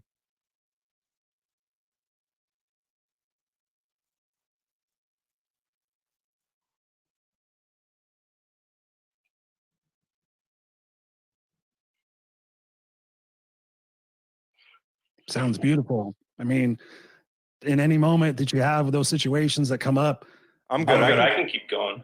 We made him cry. We made him cry. Yes. We did it, Chris. Just having somebody hug you and hold you. Because I get that, Brandon. I get that. I've been always strong in my life, and like, okay, I'm going to be the big one. I'm going to be the one that's going to be figuring things out. And sometimes you just have to let go. I mean, I still deal with that. My wife will laugh at me because when I drink, I will get teary. She's like, why you get sad? And I'm like, because I hold a lot of my pain. I hold a lot of my anger inside, and I process it. When I'm sober, I can process. I can put it in a box. I can figure it out. But when I drink and I sit there and I think about things, and I do that on purpose because I know I need to deal with those issues. So I'll sit and I'll listen to a playlist and like get sad and like, okay, why am I feeling sad? Where is this coming from? Okay, I feel like I've been abandoned. Okay, what do I need to process out of that to get out of the feeling of abandon? And just feeling those tears and feeling that pain, it's crazy because I do cry a lot. And like I said, when I was watching, your story, Tanner, and everything, and watching the 5K, and I was just like, tears are streaming down. I'm like, it's because of the love. It's because of the situation. It's because of my own processing of what that meant to me. That's a beautiful thing. I mean, having that family unity and accepting that is so paramount. And sometimes we push people away because we want to be stronger, when in actuality, we should just drop our arms and just be like, fuck, just hold me, hug me. Cry sometimes. You cry. It's good. All right, I'm going to do my job and I'm going to finish. No, your job is to cry. Just continue to cry. Let me talk story. about crying for a little bit. Okay, go. Oh, fuck off. All right. No, if I was we did it, Chris. I just want to say we did it. We made him cry. Into this, Brandon, if you want to bring it back around, your face, when you were watching my face, not understand his, I gotcha. Yup. Noted. I love you. Yeah. I love you. Yeah, so I was Ken cried too. Just like engineer Ken is crying too. I was hysterical, and they like strongly advised me against it. But my father knew his son, and he wasn't going to tell me no. It wasn't him that told me no. I remember Mr. Lewis, our assistant principal, was like begging me not to leave, and I was like, I need to go see Tanner. And I needed to leave because no one else knew, and I knew it was going to go public, and I needed Tanner to know before everybody else did, and I needed Tanner to know because I needed Tanner. Wow. So I left. I remember I'm heading out towards Milford from Wixom. I'm getting onto the 96. I'm getting on 96, trying to head west. And as I'm getting onto the ramp, Dan Anderson, he's now the head football coach of Catholic Central. Go Rocks. He called me, and he was able to calm me down a little bit, and he was checking in on me, making sure I was okay. And I told him what I was doing, and he advised me to be cautious. But I remember you and I think it was a McDonald's parking lot right off of that Milford exit. Well. I remember getting the call. And you get the call from me, and I was like, I need to see you now. Yeah, and you didn't tell me over the call, did you? No. Because you came out, I remember you pulled up and you came into my car.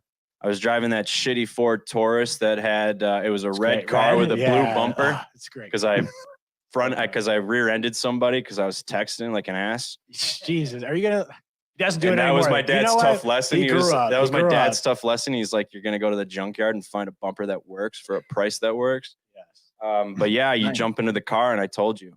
Yeah. And that right there. So like that moment of vulnerability, that time frame was like the last piece of vulnerability I really like gave to most people for a long time, because the way that like and I took on this responsibility almost. I wouldn't say it was like self-proclaimed, but I think it was like natural for people to like look to me simply because he and I were so close, and I was a senior and I was a leader of the school. You're an actual captain. So that was really like the only like true time I like let my guard down, and then it was like I had a fucking job to do. Yeah.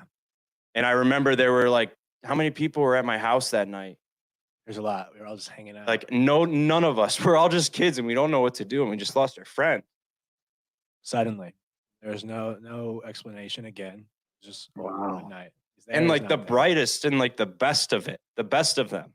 Best of us. He was a great kid, and he was going to go on and do great things. That's the hard part. You like the I would have lost traded. opportunity. I would have traded that for him. Looking back on it, I don't think I've had that thought before, but like, I think I would have taken his place just to give him that chance. Go fuck yourself, Brandon. I really would have, man. No, Like, don't. Do you think David wants you saying that right now? no, I don't. Shut I'm up. not saying it Shut for up. him. I'm not saying it for him. Yeah, and you're not. You're not saying it for him. You're saying it for yourself. But you don't. You're not saying that. Don't say that, because like David can't. wants you to live. David wants you to live your life because you have a great opportunity. You're producing podcasts, man. That's awesome. That's so cool.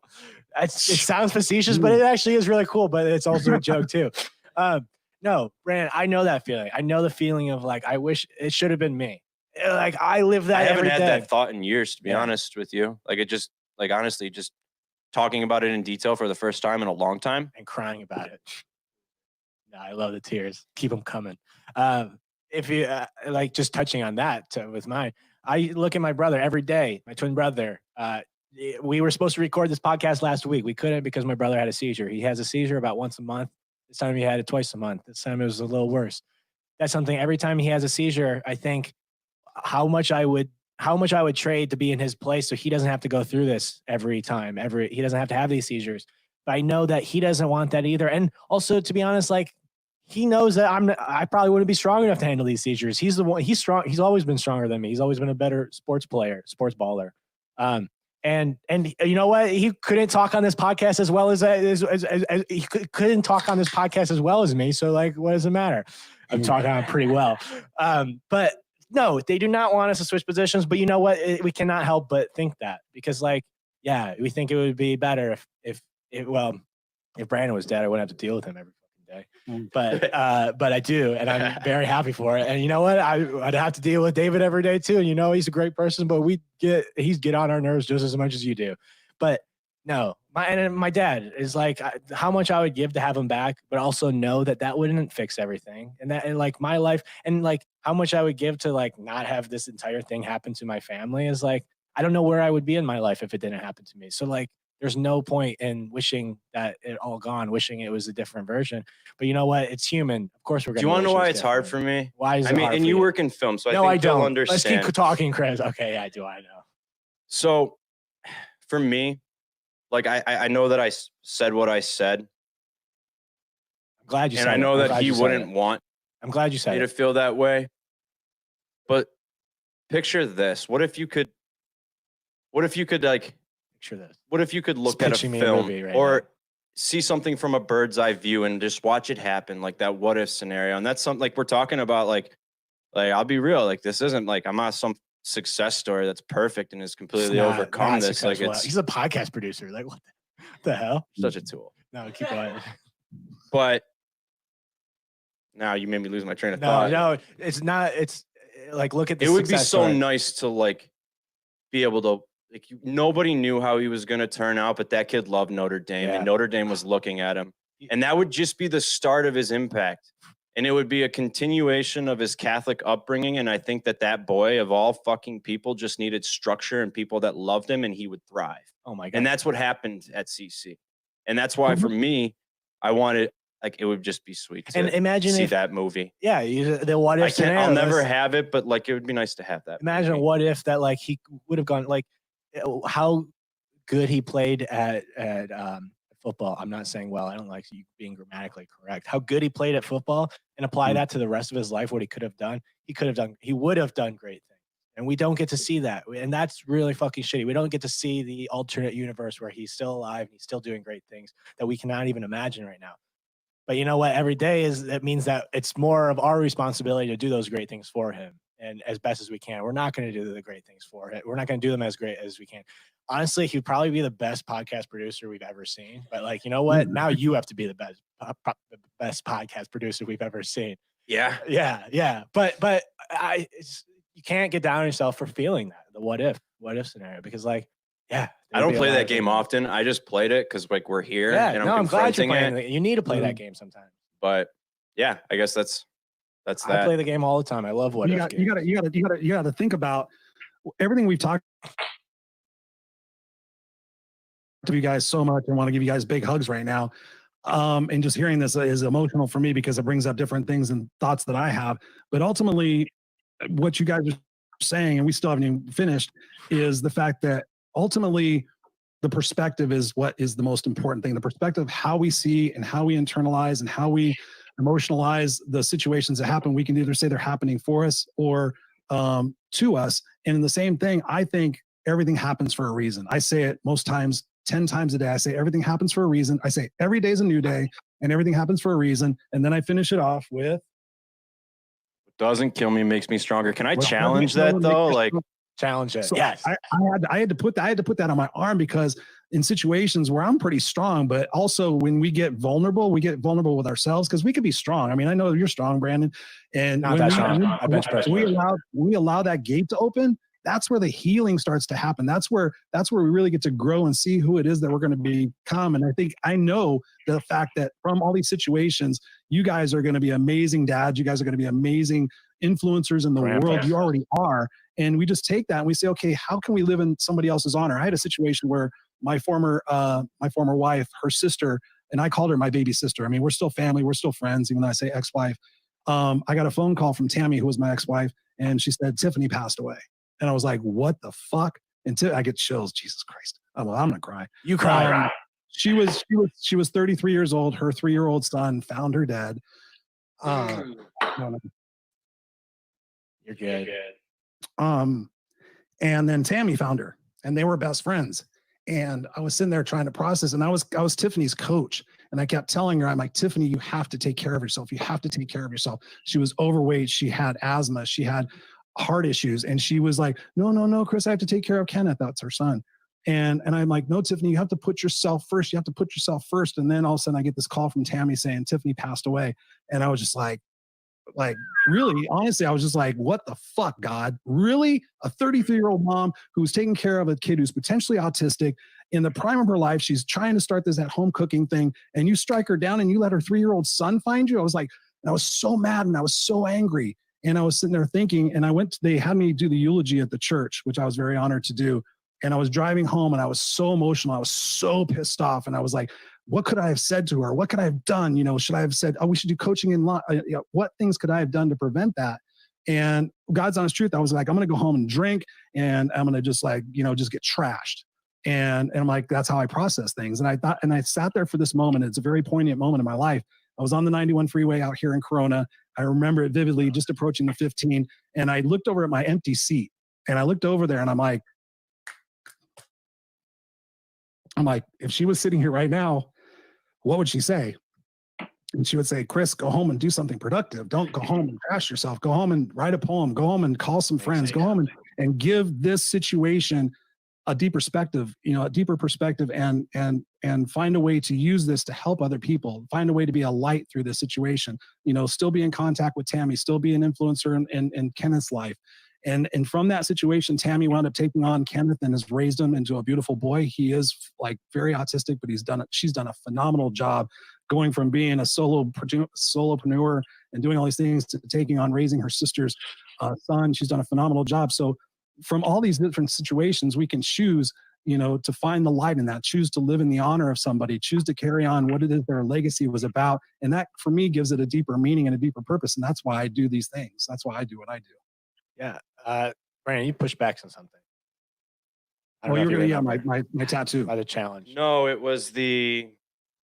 But I will say, Chris, everything you say, I do not challenge anything. I think I agree with everything. Ken just wrote, I love you.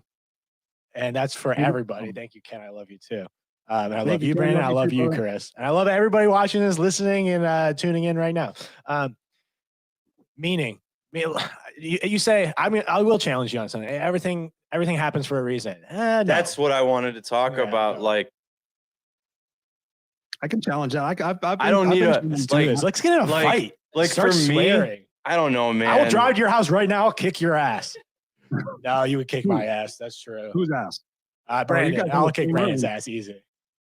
Now I'm old. I have a bad back. He's asked. I Well, don't know if I buy the whole reason shit. well, I've got something to say about it. So do you have something to say? Like, It's like, why does there have to be a reason? I think sometimes, like, just like people are like, this is the new normal. Like, no, it's just this. It just is. It is.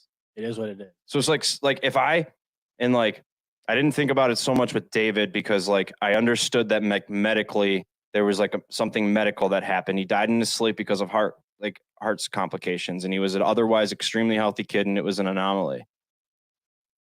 Like my father passing away, and if you want to talk about it, we'll talk about I it. would love to talk Like, about it.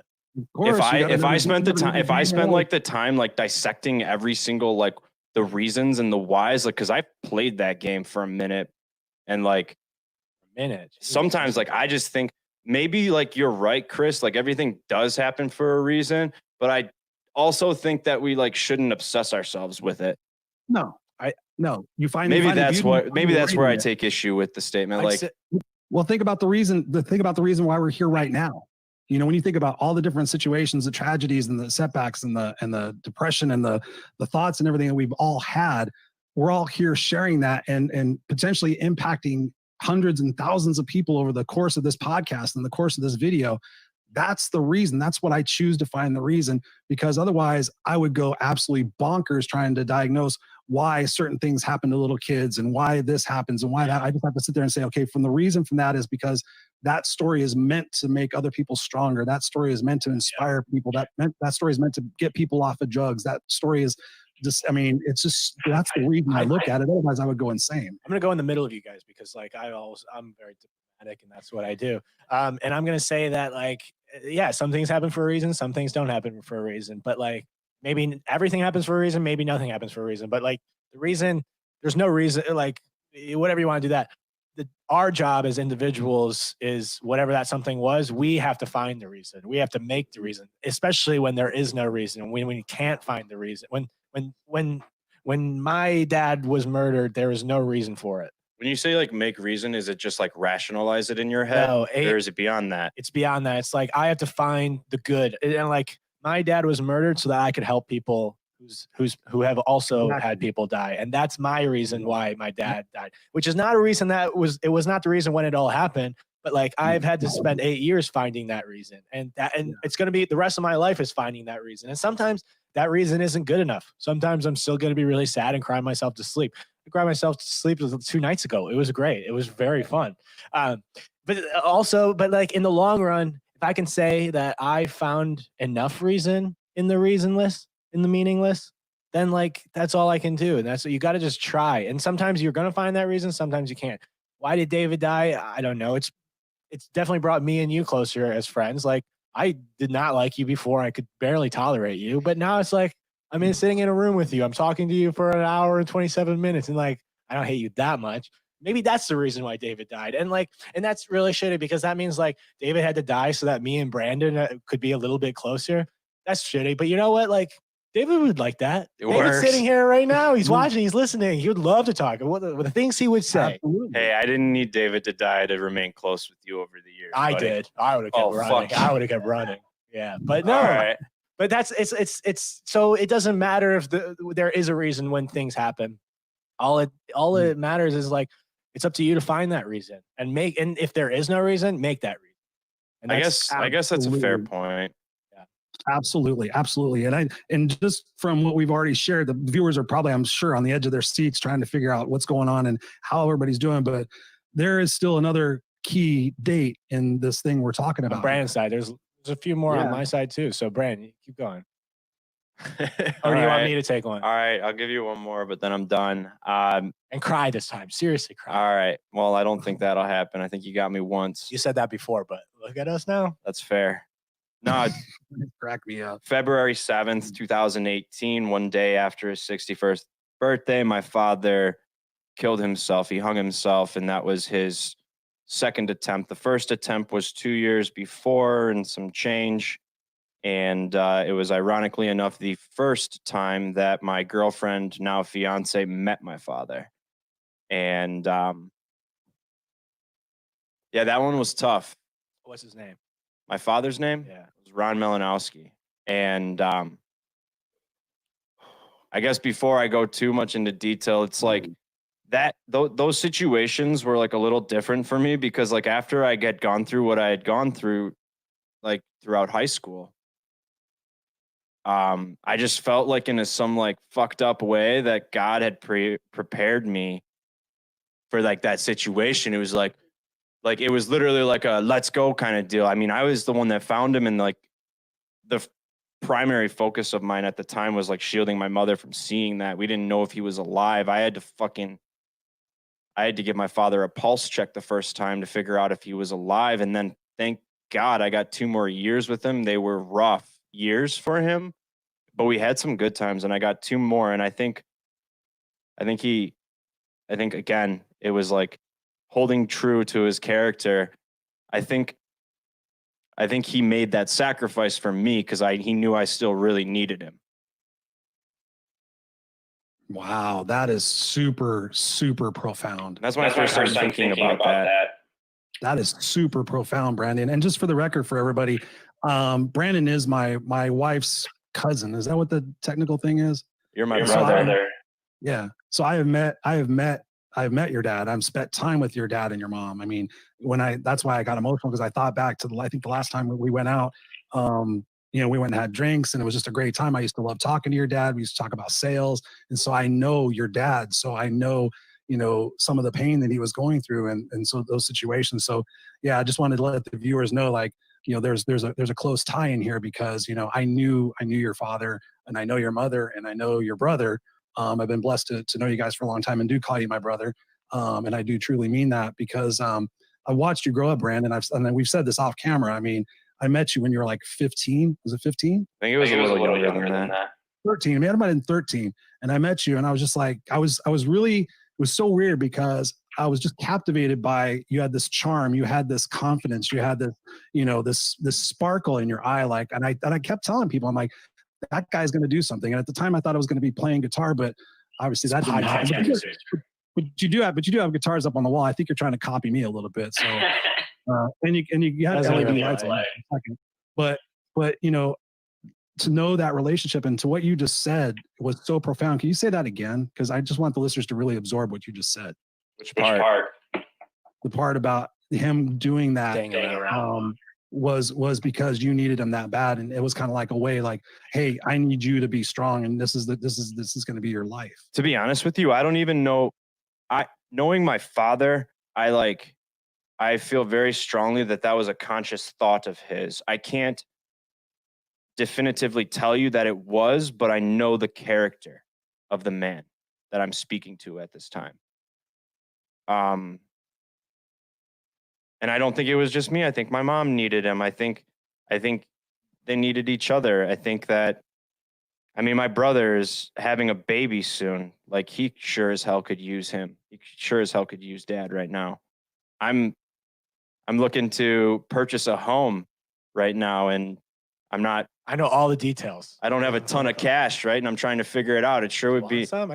It sure would be nice to have my dad to talk to, because you always have people that help you, but with your father, and I know that this is tough for you because like you didn't grow up with that experience, but this is what I did. I was blessed with this, right?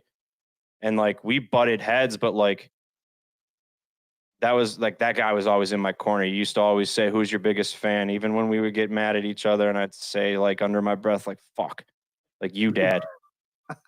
But like, Chris, you have a pool, right? Like, you ever been in the pool, like, or, accidentally go in the pool with your shirt on and it gets super soaked? You get pushed into a pool ever in your life and it's super soaked. Oh, and then you try to get that shirt dry and you wring it out and you keep on twisting, you keep on twisting, you keep on twisting, and there's still like a couple more drops. Yeah. I think that like, I think my dad was that wet shirt, and he let me wring out all of the goodness that he had, all of the wisdom, all of the patience. And like, I'm still learning, but like, I think that he let me do that for him. Like he gave me that wet shirt. He gave me that wet shirt, you know? And Yeah, it's no, a weird I love example. it. Who pushed him in but the it- water though? That's the question. But that's for another day. I think I don't know. I think he jumped into the water Yeah. because he didn't have all the answers, but he jumped into the water because like he realized that You needed a and wet shirt. yeah, he realized that like he didn't have a dad that was there for him. He had a dad that told him to go push a broom at GM and had 2 jobs and said like, I don't have time for this shit. Go do something else. There was no like, Dad, I need you.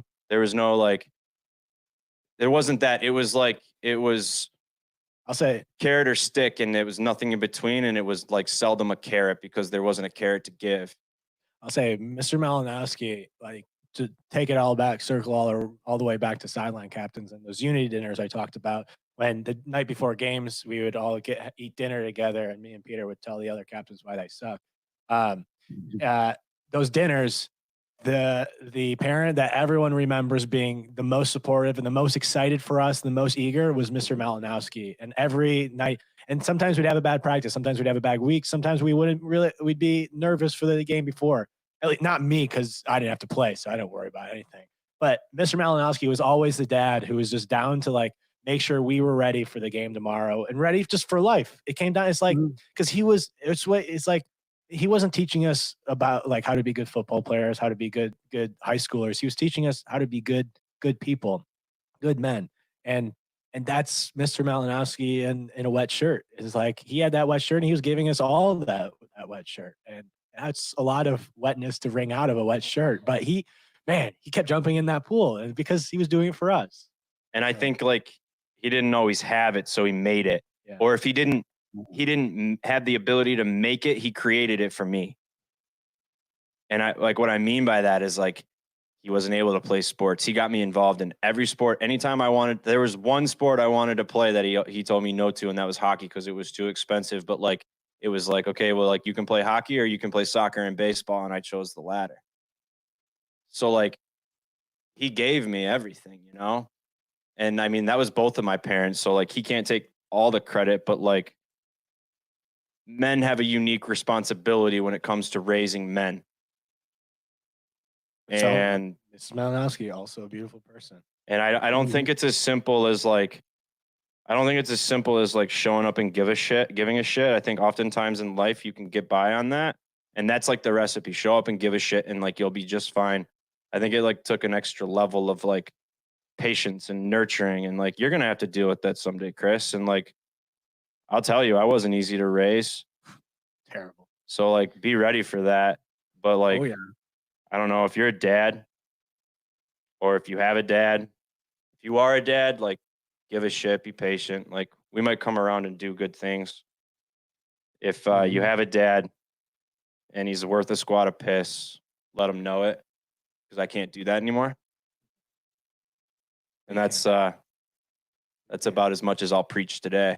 Oh, preach every day. We're tired of your fucking gospel. Do you even like me? No, I said that already. Like you're really kind to me off I air. I love it, Brandon. Brandon, I know, Brandon, you want kids. Tanner, do you want kids? I am so excited for kids. If anything, I'm more excited for grandkids, because that means that your kids have lived a good enough life to have the kids of their own.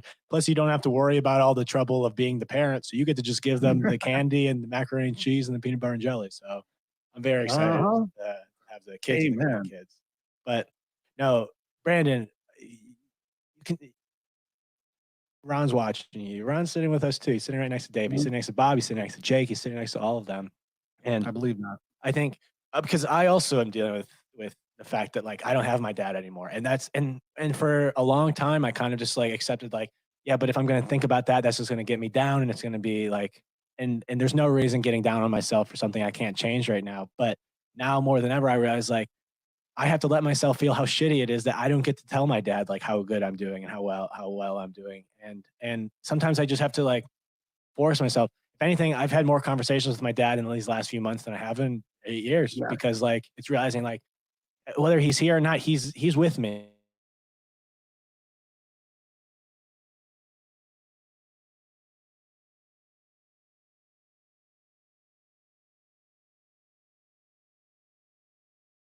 He's with me, Totally and I see him sitting next to me.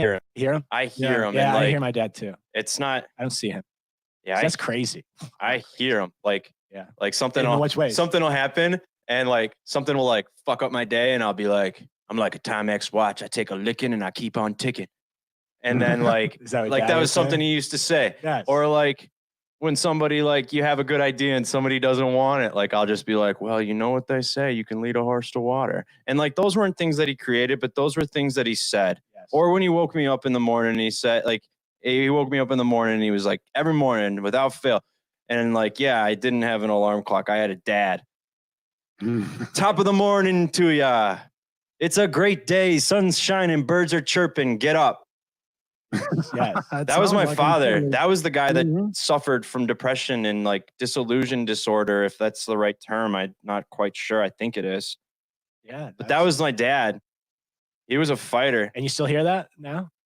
Oh, I still hear it. Yes. That's I still hear random man. shit like, you know, if like I want something and I'm not necessarily willing to like, you know, do what I have to do to get it, like I can hear him say, no ticky, no washi. oh my God. Like just like stupid bullshit like that sticks So with me, you. my dad never had a lot of sayings. Suck it up, maybe. And my brother says that enough times. But Do you ever do this?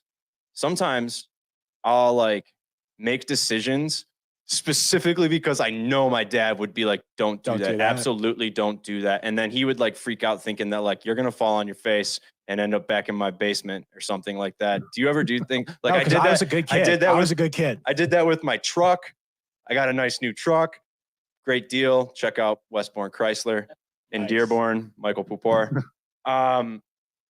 I got that nice truck. I quit my comfortable job that was gonna like guarantee me like a life in the upper middle class if I just like stuck with the normal trajectory. And it was like very transparent, the trajectory.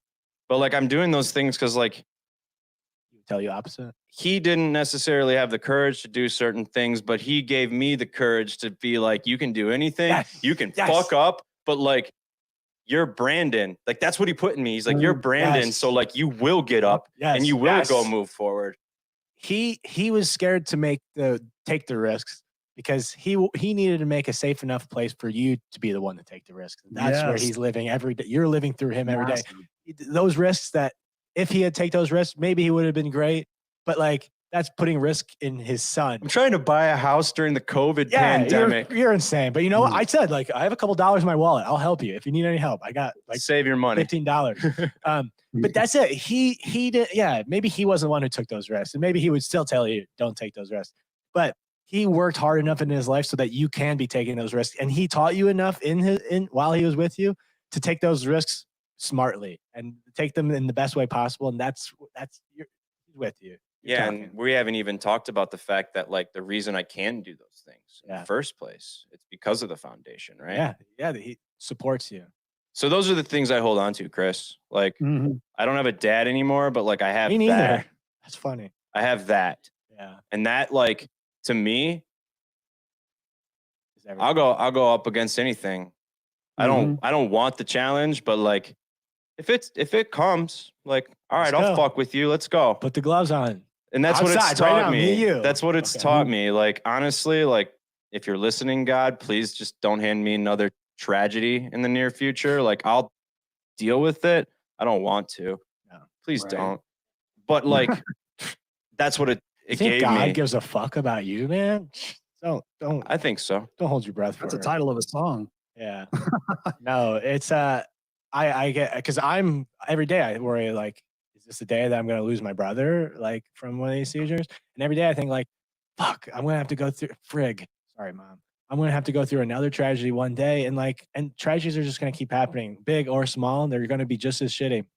But we just got to be ready for it. And Do you think that's like a good thing or a bad thing that like you and I like can look at each other confidently and like at this time like we can say like sure I've been surprised before, but at this time like you can say I'm built for it. built for tough, man? I'm built for it. Yeah, no, I don't know. Like great power comes great responsibility. Great tragedy comes great responsibility. Unfortunately, yeah, we're built for the tragedy now, and we're in the middle of a giant tragedy, like a global tragedy right now. And we might not be feeling it ourselves as individuals. If anything, I'm feeling pretty better than I have in a while. So thank you, Corona. No, I take it back. That's very insensitive. But we're gonna keep going through tragedies, and it sucks that I actually think about that is like it sucks that I have to be the stronger one in every situation because of everything that happened, and I have to give myself the chance to feel how much that sucks and how shitty that is. Yeah, but what I've asked myself sometimes is like, is anybody expecting that from us but ourselves? Exactly. I was just thinking that very same thing. Ryan's Who's making that expectation? You're placing that on yourself to be the hero when, you know, in some situations you need to be the person that needs to be consoled. You need to be the person that has the opportunity to let somebody else be the bigger person, the stronger person, because maybe that's what they need in their particular life and their journey right now. I mean, everything you guys have shared has just been so fucking massive. Sorry, Mom. And the depths of your souls, the depths of who you have become as men. I mean, geez, I'm 51, so I've got a lot of years on you. So you guys know if you ever need advice, or you know, I'm not gonna be a father figure, but that's for sure, but I'll be a big brother. If you guys need anything, but just the massive growth in what you have shared in the last hour and 45 minutes, the amount of intelligence and heart that you guys have shared here today is really astonishing. I mean, it's really, given everything you guys have been through, look at the relationship you guys have formed, look at us doing this right now and the impact that we're going to have in people. I know there's going to be massive impact on this. You know, I just want to say how proud I am of you guys and what an honor it is to be in your presence and to know, I mean, for Brandon, at least I obviously know your mom. I knew your father, I know your brother. So, I mean, it's obviously personal, but seeing what you're accomplishing and seeing what you guys have done with the situations that have been laid before you, there's people that are in the corner right now crying because Netflix canceled a fucking show. I mean, how ridiculous is that? And you guys have experienced this. So I think what you were saying before is like, you know, is there going to be more tragedy? Of course there is. I mean, that's the thing that makes me stronger, that keeps me going, is the fact that I need to continue investing in myself. I need to continue doing these things because it is making me stronger. And God forbid, you know, something happens, you know, I look at it as a situation as I will survive. I'm a thriver. I'm a survivor. Whatever it is going to bring, you know, I mean, you get older, you start having thoughts about health, you know, all sorts of different things. You have a son now and it's like, okay, what's going to happen? I can't predict what's going to happen. And we started the show off with that. Like, what can you control? And what you can control is your reaction or your response. Thank you. That you can sit there and take a step back.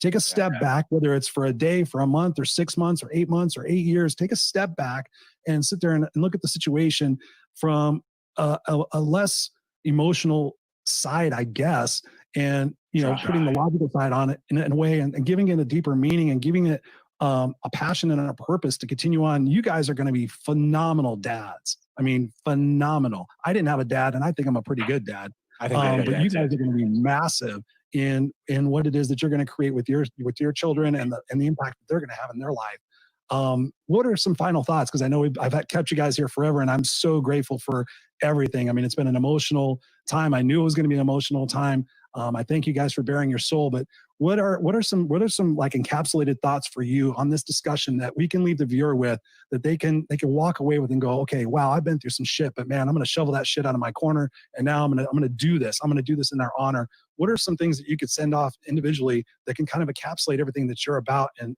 help the viewer? I want to go first because I want you to bring it home for us. All right. It would only feel that right this way because you've been so nice to me on our show today. So nice. Brandon, I love you. You know I love you. Sometimes. What I would encourage people, because you talked about reacting, right? And like, I think a knee-jerk reaction, for lack of a better term, to someone saying like, you know, just react better to something is like, well, you don't know how I feel, right? That's an easy response. So I guess my thought is this. When people say that, it's not, no, at least if it's coming from someone like myself, like I'm not telling you how to feel. I'll never tell anybody like necessarily like, or I'll never try to tell anybody how to feel. But what I will say is that you have always have the choice on how to respond to those feelings. So like feel like shit. And like, you know, going back to, you know, you talked about when your friend passed away, like, and you drank, like, we did too. But we gave like, and we did it at Sam's and like, but we had the 24-hour rule, you know? And that's something you learn in football too. Like, don't get too high, don't get too down. You can do whatever you want based on the results of something for 24 hours. And then you got to get back to it and go to work. So I guess my thing is I would just encourage people to understand that, accept the feelings that you're having, because if you're having those feelings, they're real. You should lean into it. But you always have the choice on how you respond to those feelings. So I'll love you for however you feel, and I'll love you for however you react, but I think you'll feel better if you challenge yourself to respond to those adversities that we face in a conquering mindset. Like, I may not have everything that I need right now to get through this, but like, I'll get there, or I'll find it. I'll try. Yeah. So that's my final thoughts. Wow. Thank you, Brandon. That's powerful. I want to write that down and quote it out. Thank you for all that. All up in here. Transcript, because their technology doesn't work over here. Shut up. It does. It does. He's a very good podcast producer. Please go to Wave Media and get your podcast produced by Brandon. Okay. Sorry, Chris, what were you saying? Now it's your turn. My turn. One, I did not get to talk about a lot of people, but I do want to give a special shout out to Jake Scanlon, another date, November 11th, who also died suddenly in his sleep while I was in college, and who also taught me much more about life than anybody else, other than like all the other people that have died in my life. Great guy, great family, good people. Jake, love you. I'm glad you're sitting here with us, with David, with Dad, with Ron, with everybody. Yeah, I'm not good with like being concise. A lot of people say I overcomplicate everything, which I like to do. But so I'm going to try to keep this short and sweet, but it's not going to work. I think I'm just going to circle back to what I said at the beginning of all this. Is in the middle of everything going on right now, like we're all going through really hard spots, and this is not an easy time for anybody. If anything, it's uncertain. The future is uncertain. Nobody knows what the other side of all this pandemic, this quarantine is going to look like. But we all know it's going to look a little worse off than it was before. But like we're a society. We're all humans, and humans adapt, and we're going to figure it out. We're going to make the best of it. But we can't worry about that, because going back to the beginning is we can't worry about the future. All we can worry about is the right now, right here. And it's just about being present, and be present with however you feel. Again, going off of what Brandon said, is like we cannot control our situation. We cannot control others. We can't control anything except how we feel about our current situation right now, right here. And no, we can't control how we feel, but we can control how we react to it. We can control how we react to it. And Brandon, it's a very good point. I'm glad that you're my friend. Whoa, there it is. Look at that. It took 2 hours. 2 hours. No, it's only hour 51. But yeah, we can only control how we feel and how we react to whatever the current situation is. And the current situation is very not ideal. But it's more than ever important. It's important now more than ever to be present in the current situation, to feel and to be okay with how shitty it feels. I'm not even going to apologize to Mom for that one, because this is really fucking shitty right now. And but there's going to be another side. We're going to get through this, and all we can do right now is just be present, just exist, just be here, and just be comfortable. Whether you're and life is just a wave. You're going to be either on the highs or you're going to be the lows. And the tricky part is just riding the balance and just surfing right in the middle there. And I'm not a good surfer, and Brandon's a good surfer. He got stung by a stingray. It's a terrible surfer, but he's probably better. He's better than me. But life is a wave, media, and it's going to be and there's going to be highs that we're riding, and eventually those highs are going to go crash down into the lows again. Here, I'll do it on the video. Lows, and it's the challenge is going to be just finding the center and being careful on that surfboard and just riding through it and being okay with wherever we are. Like a couple nights ago, I was crying myself to sleep, because you know what? Sometimes you have to cry yourself to sleep, but like, I cried myself to sleep knowing that I'm going to wake up tomorrow, and tomorrow's a new day, and I'm going to feel better. And maybe I don't feel better. Maybe I still feel shitty. But like eventually I'm going to feel better. And then once I feel better, eventually I'm going to feel worse. And then eventually I'm going to feel better, and eventually worse and better. Sometimes it'll go better. And then it's going to go worse. But like all I can do right now is just be here. Just be present. Just be here. Just be here. Just be here. Just be here. Have you seen A Dog's Purpose? No. A dog's hate dogs. purpose. So yeah, I love know. Oh, I I will love cry. dogs. I've I love avoided that movie. So on basically, purpose. like a dog's On purpose. purpose. I'm not gonna like tell you anything Oh. about the movie, but the dog's entire movie, like the entire movie, is basically this dog trying to figure out the meaning of life. And I'll tell you. he Is finally that the one with figures. Dennis Quaid? Is that the one with Dennis Yeah, Quaid? That's correct. So at the end of the I'm sorry, I movie, haven't seen that at the one. end of the Oh, yeah. movie, the dog finally figures out that the meaning of life is to be here now. Told you. Yep. You don't have to watch a whole movie. Wait a minute. Just listen to Mic me. drop. Just Mic be drop. here. And I'd say, especially right now, it's more difficult than ever to just be here because we have distractions everywhere. The news, our phones, other people, sickness, trying to get the best score on Club Penguin. And it's just like so many things to distract us from just being with ourselves. And if anything, it's even more difficult just to be with ourselves because nobody really likes themselves really down. But it's a journey to liking yourself and loving yourself eventually. And I'm on that journey. And I'm not all the way there yet, but like I'm enjoying the journey. And it's just about taking away all of the distractions of life and just being here with yourself so that you can love yourself. And that's a very difficult journey. That's a very, very hard thing to do. And you're not always going to love yourself. You're going to get down on yourself, but you're stuck with yourself for whenever you die. So you might as well learn to live with them or her or them. And so just be here. Just be here. Just be here. Wow. Powerful. Wow, I could keep talking to you guys for another 6 hours, but I personally have to go pee. I imagine 10. I have to go pee too. I think Brandon already went. Yeah, I did at at the hour mark. Yeah. These damn White Claws. Jeez Louise. Wow. You know what? I love the conversation. I love hanging out with you guys. I can't wait until we can do it in person. I would love to do it. Speaking of passing away, we know that somebody in our family, Uncle Ken, recently passed away, and we made the decision due to COVID and everything else that I'm not going to come out there to the funeral, so I'm not going to get a chance to see you this time. But soon in our travels, we'll hook up and we'll cross paths. I know, Tanner, you live out here in LA, so anytime when you're out here, hit me up, man. We'll go have a few drinks and chop it up. And if you guys ever need anything, you guys ever need anything, you guys need some advice, you need somebody to talk to, vent to, whatever it might be, my heart, my door is always open. My phone's always open for you guys. I absolutely love you guys to death, and really thank you for being so transparent, so authentic, so vulnerable. When so many people are trying to put on a mask, they're trying to be this, they're trying to be that, they're trying to be all this other crap. And I just want to personally thank you guys so much. I'm going to put you guys in the back room for a second. Don't go anywhere.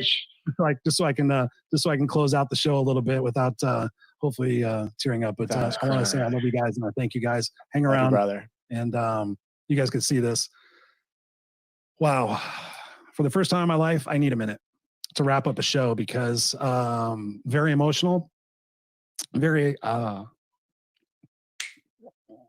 emotional for me, dealing with the things that I've dealt with in my life, and just so proud of what the human spirit is capable of. If you're watching this and you've watched this until this point, we've obviously captivated your heart. We've obviously kept your mind intrigued and your heart and your soul as a part of this conversation, this amazing conversation that was totally authentic. It was totally just from the heart, designed, to take our pain, take the situations that we've been faced with, especially these two gentlemen, and make a determination that we're not going to be a victim of that situation, that we're going to live in people's honors, that we're going to do our best and bust our ass to get out of whatever it is that's not serving us. So many of people are out there and they're victimizing themselves. They're sabotaging themselves. I just did a coaching call yesterday and I told the lady, I said, why are you punishing yourself? And just that simple statement, she's like, and I heard her crying. And I said, why are you punishing yourself? I don't know. And I said, well, are you doing things you don't want to do? And she says, yeah. And I said, in the tone of Bob Newhart, stop it. If you're hanging around people you don't like, stop it.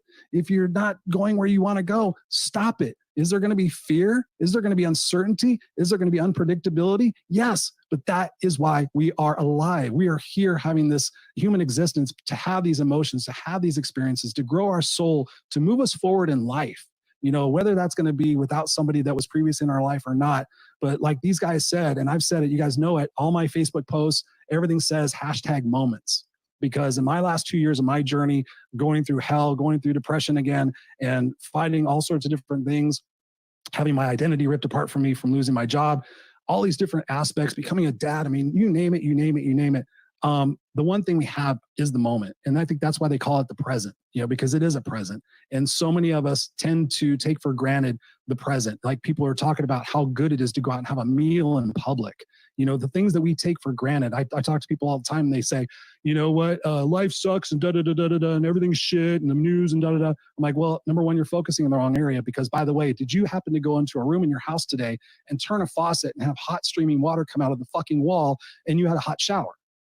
And they're like, yeah. And I'm like, isn't that pretty cool? Isn't that really awesome? Isn't it great that you're able to turn your phone on and get news and have conversations with people? Yeah. Isn't it great to get in and turn a key and actually drive anywhere you want to go? Yeah. I'm like, life is pretty fucking cool. Quit focusing on the shit that you can't control. Start focusing on the moment. Start making yourself, improving yourself and growing yourself and listening to your heart, not listening to all the other outside influences who are actually trying to drag you down, who are trying to hold you back because of their own scarcity, their own mindset. These two guys have taken the situations that have happened in their life that otherwise would cripple most people because they were just like, oh my God. And they've taken it and look what they're doing with their lives. They're continuing on. They're making impacts in other places. They're sharing their stories here. So I just invite you guys, and I just want to thank you guys for watching this to this end. Just believe in yourself. Have faith. Continue to focus on growth. Don't focus on the things that you can't control. Don't spend more time watching the news than you do watching a YouTube video that can grow your mindset. Start making wise investments, and the results that are going to happen out of that are going to take you to the places that you want to go. But if you continue doing what you've always done, you're going to continue to get what you've always got. And just from me to you guys, I love you guys. Thank you, Kick-Ass Nation. Thank you, Misfits for Life. Thank you for watching this extended major impactful show here with us, the Raw and Unscripted show with Christopher Rausch and the guests, Brandon and Tanner. Thank you guys all. I hope you have an awesome night, and we want to hear from you. So send us an email, christopher@christopherrausch.com, or hit me up on Facebook, hit me up on social media. Let me know how this impacted you, because we want to know. We want to continue the conversation, and whatever we can do to support you in your situation, of course, reach out to us. That's what we're here for. All right. I love you guys. Peace. See you next time.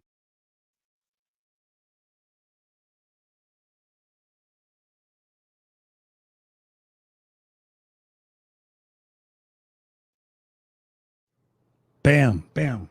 Can't hear myself. What's up? Hey, all right, guys. So that is it.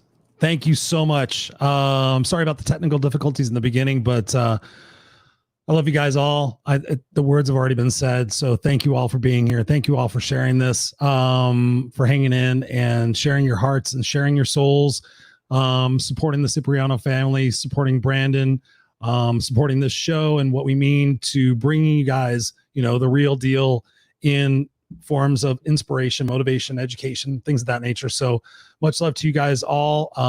And please share this broadcast out. Please, again, consider what you can for the Cipriano fund to help Salvatore's medical expenses. That would be huge. Please tell me about that so I can give you a gift in return. Much love. Take care of each other, and let's be a part of the solution, not be part of the problem. And as always, stay kick ass and stay unstoppable. I love you guys. Peace.